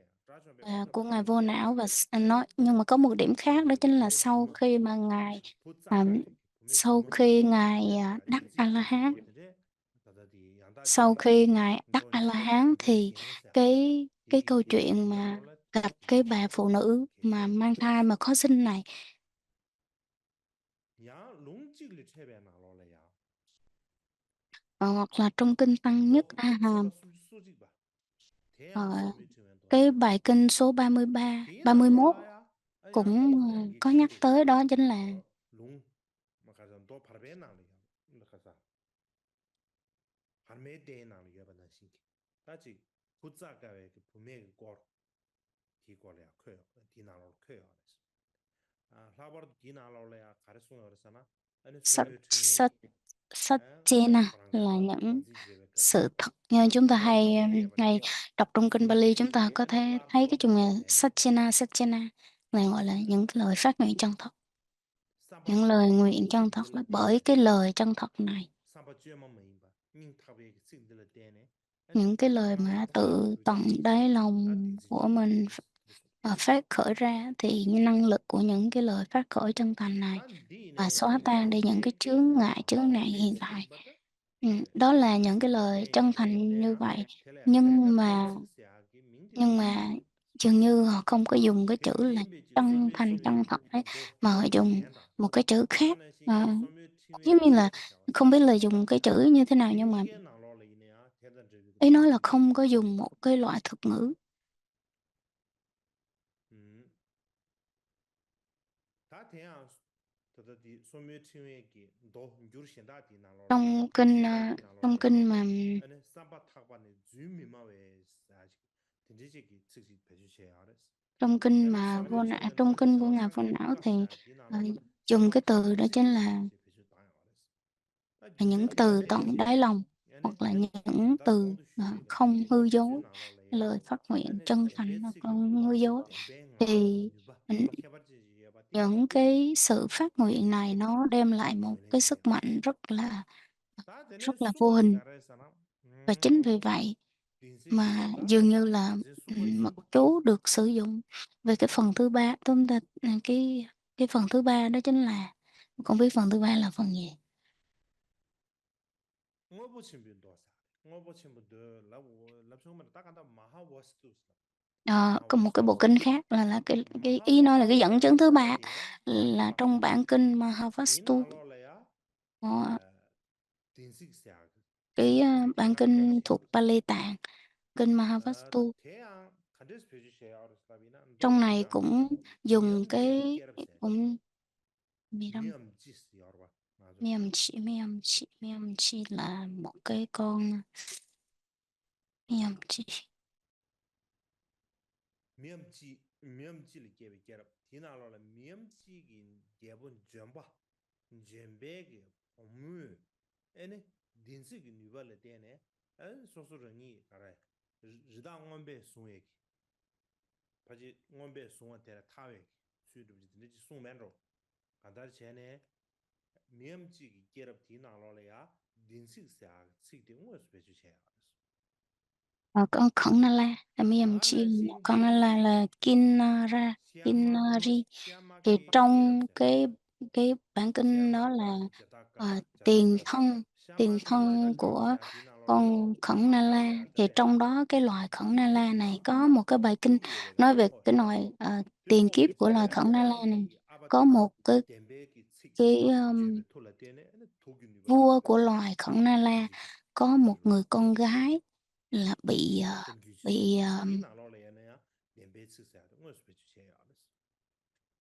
một người thợ săn họ bắt cóc đi. Thì qua cái lời mà phát nguyện chân thật của cái cô gái này mà cổ đã thoát ra khỏi cái sự nguy hiểm của cái ông thợ săn này. Và trong kinh Mahavastu, hình như là thuộc trong kinh Thượng Tọa Bộ, gọi là trong Ba-lê Tạng, là cũng nhắc tới cái việc là lời phát nguyện chân thành của trường phái này thuộc con trái Mahasasaka. Tiếp theo đó chính là vừa rồi chúng ta trình bày xong đối với Nguyên Thủy hoặc là thời kỳ Phật giáo sơ kỳ. Tiếp theo đó chính là trong Đại Thừa thì được sử dụng như thế nào? Trong Đại Thừa Mahayana thì những cái lời phát nguyện chân thành này được nhắc ở trong kinh Bát Nhã, Bát Thiên Tụng.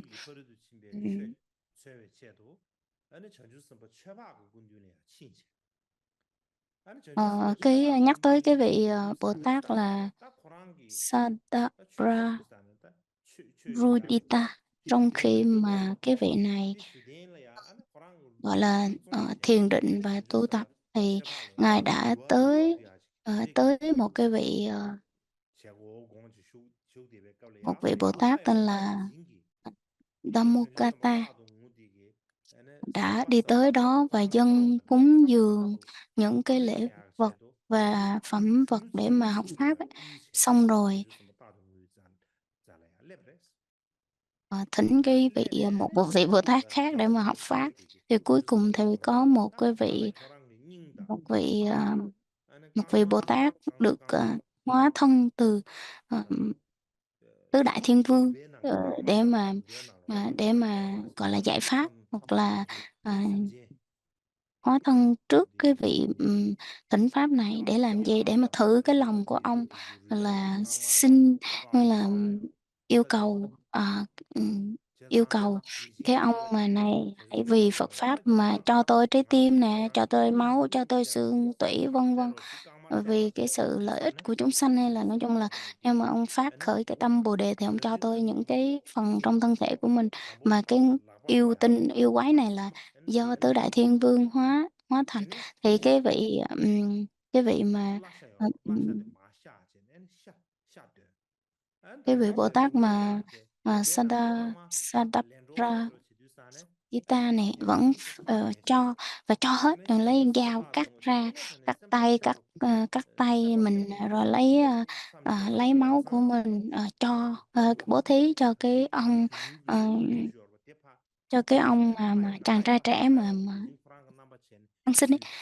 Thì cuối cùng khi mà thấy cái vị Bồ Tát này phát một cái tâm dũng mãnh và không màng tới cái sự yêu thích bản thân, mà mà đã cho bố thí như vậy, thì cái vị tứ đại thiên vương này mới hiện thân lại thành một cái vị Bồ Tát, và nói rằng là nếu như mà những cái tâm của ông mà phát nguyện nó chân thành như vậy, thì máu xương thịt của ông đã bị cắt ra, nó lại là trở về cái trạng thái cũ và không có bị một cái chút lỗi lầm gì hết.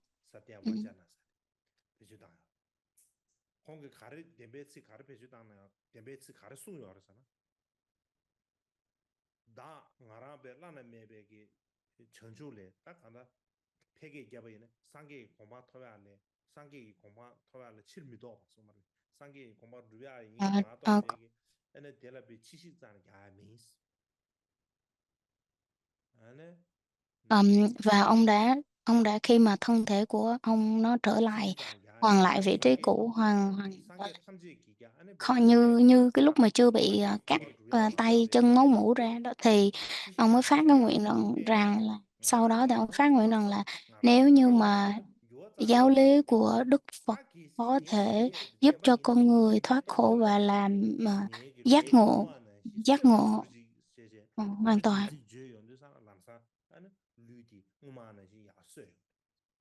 Giác ngộ hoàn toàn thì hãy để cho cái thân của con nó được gọi là hoàn hoàn hảo hoàn mỹ, trở về cái vị trí cũ.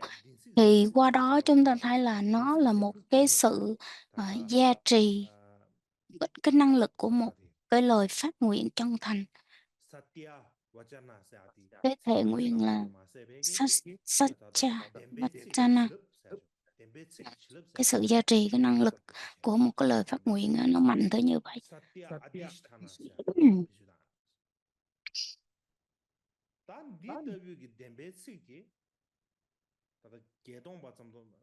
Cái cái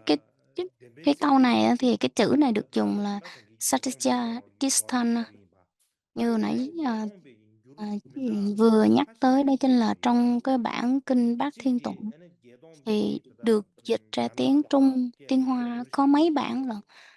Và cái bản mà lâu đời nhất á, Tao Sinh Origin, là do ngài do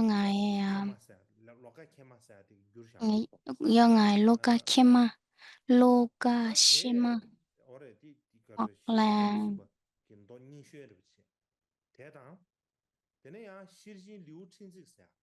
là một cái bản kinh Bát Nhã, bản kinh Bát Nhã mà bản kinh ngắn do ngài Kumarajiva dịch ấy. Thì đây là hai cái bản kinh Bát Nhã mà gọi là được dịch được sớm nhất hoặc là cũ nhất, xưa nhất, lâu đời nhất. Thì ở trong bản kinh này cũng nhắc tới cái việc là sức mạnh của một lời phát nguyện chân thành. Hoặc là trong các cái bản kinh của nguyên gốc tiếng Phạn cũng có thể tìm thấy, rồi được dịch qua tiếng Tây Tạng. Kinh Đại Bát Nhã nói tóm lại là kinh Đại Bát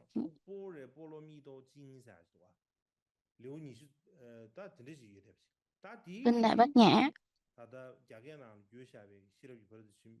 Trong cái chương số 27 của kinh Bát Nhã mình không rõ trong cái bộ nào đâu.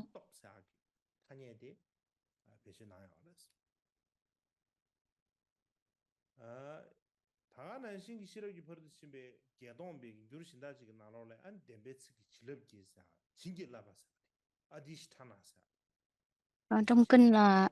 Adithana là nói về cái sự gọi là gia trì. Và cái bản kinh này là đối với trong mật thừa rất là quan trọng, ở kinh gia trì Adithana. Nói tóm lại thì chúng ta thấy là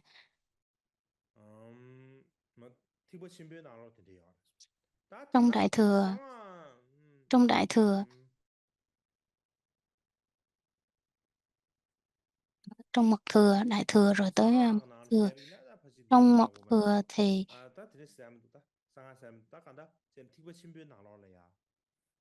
trong Đại Thừa như đã trình bày thì chúng ta là có rất là nhiều loại thần chú khác nhau. Loại là thần chú bảo hộ là Parita, hoặc là minh chú Vidya Mantra. Đó là thứ hai. Thứ ba, Vidya Mantra. Là cả hai loại thần chú này đều mang cái tính là ảnh hưởng đến người khác, nghĩa là nó đưa tới cái năng lực mà ảnh hưởng tới người khác, nó có cái năng lực giúp đỡ người khác rất là nhiều. Cái thứ ba đó là cái lời phát nguyện chân thành này nó có cái năng lực, nó còn mạnh hơn cả hai loại thần chú là thần chú bảo hộ nè và minh chú. Nó còn mạnh hơn cái là cái sự ảnh hưởng của cái lời phát nguyện, cái năng lực đó, phải dùng cái từ năng lực, nó rất là mạnh hơn. 가장 지금 Ờ, 시행하기 chúng ta có một cái 이대로 bản kết luận ngày 나래야 hôm nay của 딱 cái 상황 phần mà 딱 Phật 상황 giáo 그대로 ở 그대로 thời kỳ 대변도 Nguyên 시행해야 Thủy, 딱 가상 Phật giáo 자기 thời kỳ 시행이 sơ khai, nó 되면 có 나라야 쳐야 mật thừa, có thần chú gì và, mật chú được ảnh hưởng như thế nào, hoặc là minh chú được ảnh hưởng như thế nào, Vitaya hoặc là Vidya Mantra, 안다라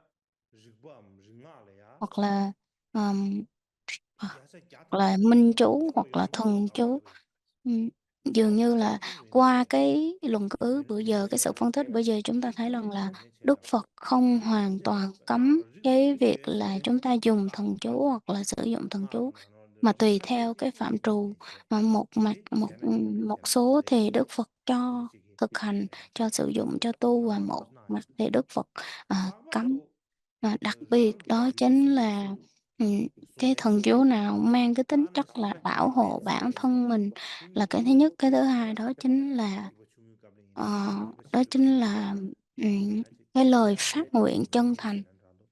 Thần chú bảo vệ nè, lời phát nguyện chân thành hoặc là minh chú thì Đức Phật cho dùng.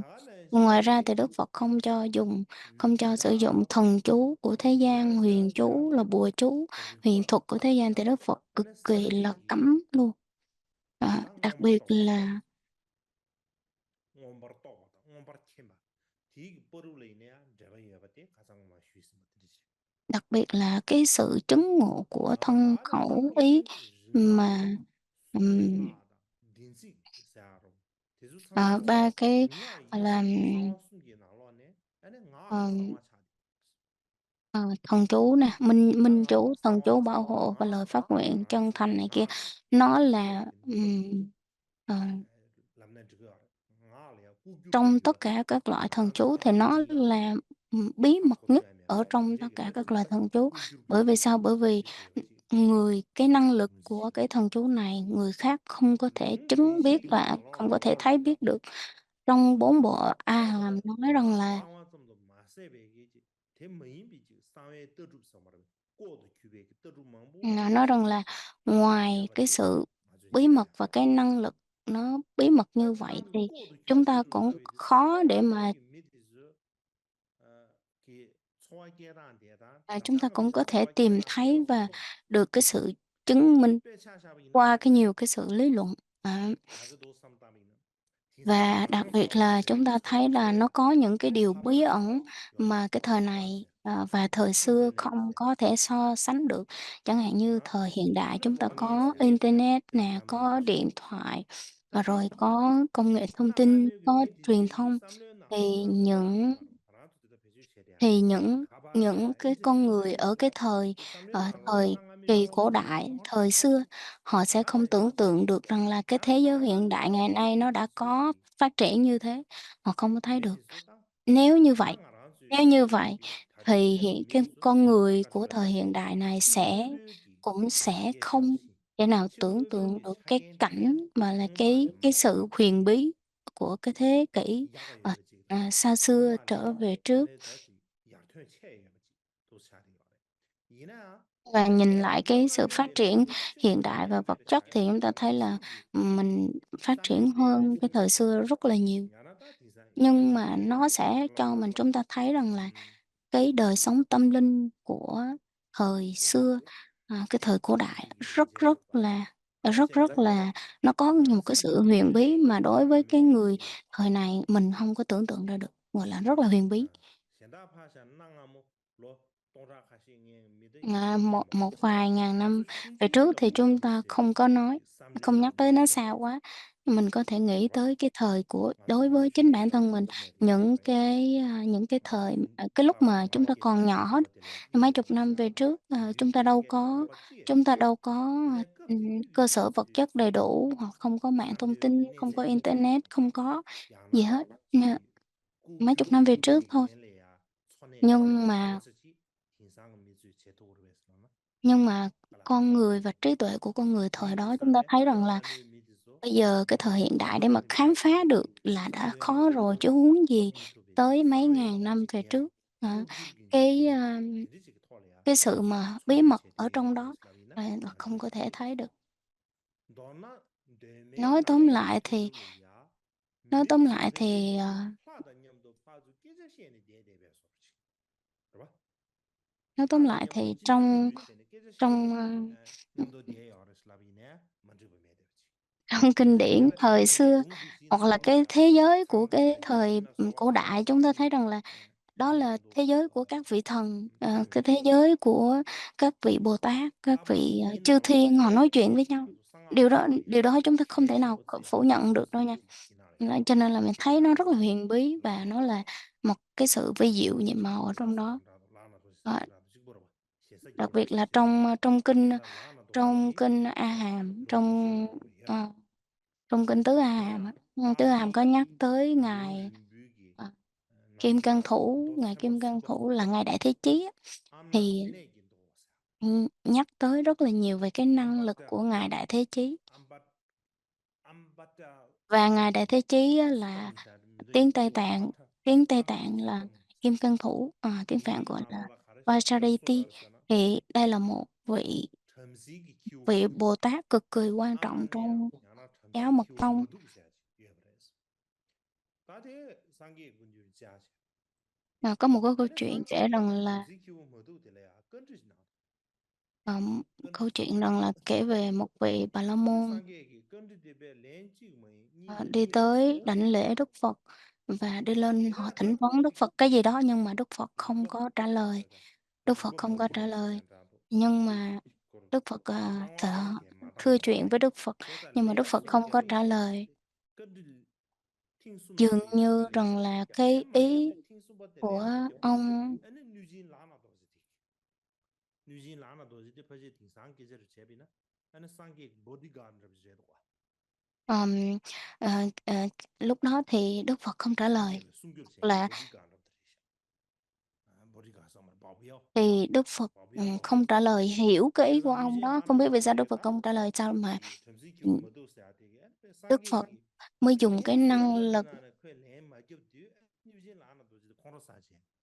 Xin 에는 lỗi con hiểu bị lộn, đó là, 샤오디세 Phật hỏi cái vị Bà La Môn này 3 lần, nhưng mà cái vị Bà La Môn này khinh thường Đức Phật, 에는 không có 첨시 trả 키우 lời. 모두 써야 Thì 되게 cái 이게 ngài Kim Cang Thủ 이게 là giống như là một vị hộ pháp của Đức Phật ấy, 샤지 đang đứng ở bên cạnh, 에는 mới nói là tại sao cái ông Bà 그래 La Môn 뉴진 này khinh 라나도 thường mà không trả lời, 상계라도 thì ông mới dùng một cái,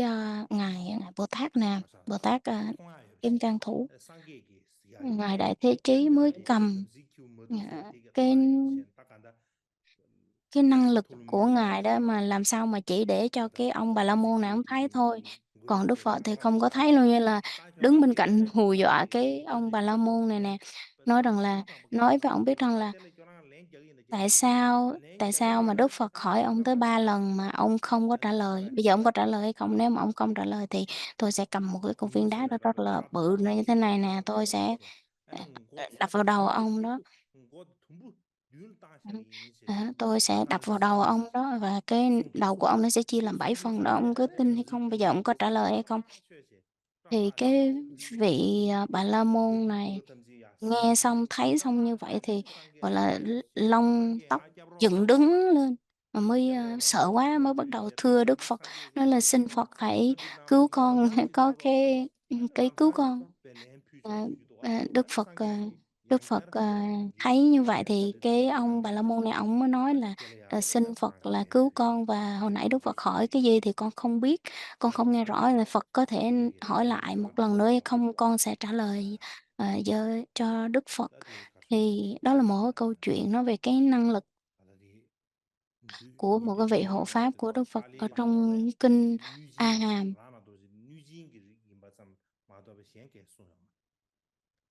이내 티고 신비 나라라 라나도지사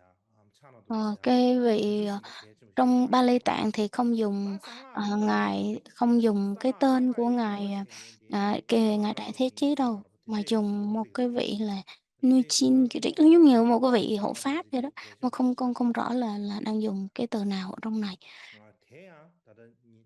Chỉ nói là 달리 một vị hộ pháp thôi, 나로다 hoặc là một vị thần, 아 một vị Bồ Tát đứng bên 주름비 cạnh. 나로래야 Ờ, 초용 걸었어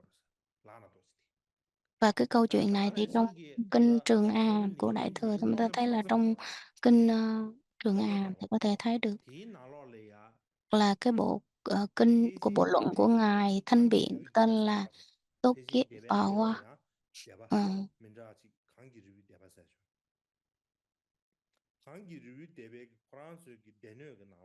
ừ, trong trong một cái trong cái bộ luận của ngài Thanh Biện có nhắc tới cái câu chuyện này. Ngài Thanh Biện Ngài Thanh Biện bây giờ thì chúng ta không có thấy được cái câu chuyện nó trong cái bản như nó xảy ra như thế nào, nhưng mà ngài Thanh Biện trích ở trong cái bộ luận là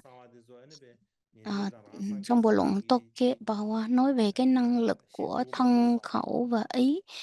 Mình có thể dùng cái năng lực của thân khẩu và ý, năng lực chân thật của thân khẩu và ý để mà áp chế đi những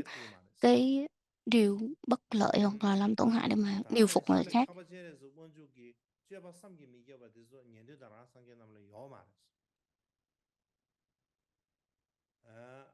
다는 신기에네 파바체레스기 민지바점 파바체레스기 민디베 챔바이네야 되게 심지어 탐지 지과 탐지의 제왕 용도로 해서 다 진짜 송도와 다 송서르디 군가월 송샤 송겐데는 상계 송 Ờ, hoặc là trong những cái bản kinh chúng ta có thể dễ dàng thấy được rằng là Đức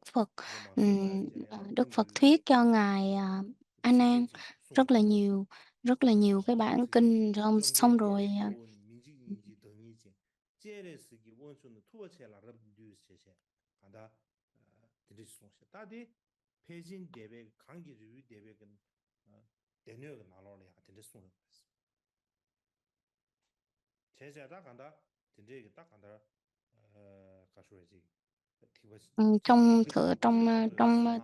triết học hoặc là trong tư tưởng của Đại Chúng Bộ thì có nhắc rất là nhiều về cái câu chuyện của ngài A Nan, cái sự mà dạy dỗ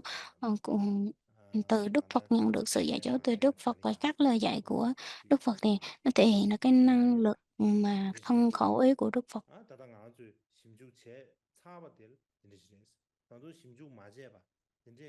Như hôm trước tới giờ để mà trình bày cho quý vị ở đây thì chúng ta thấy là một số mà chúng ta đã nghiên cứu, còn cái phần mà chúng ta chưa nghiên cứu được hết và chưa tìm, chưa thấy được thì nó rất là nhiều. Cho nên rằng là chỉ như vậy ha. Chúng ta kết thúc, chúng ta hồi hướng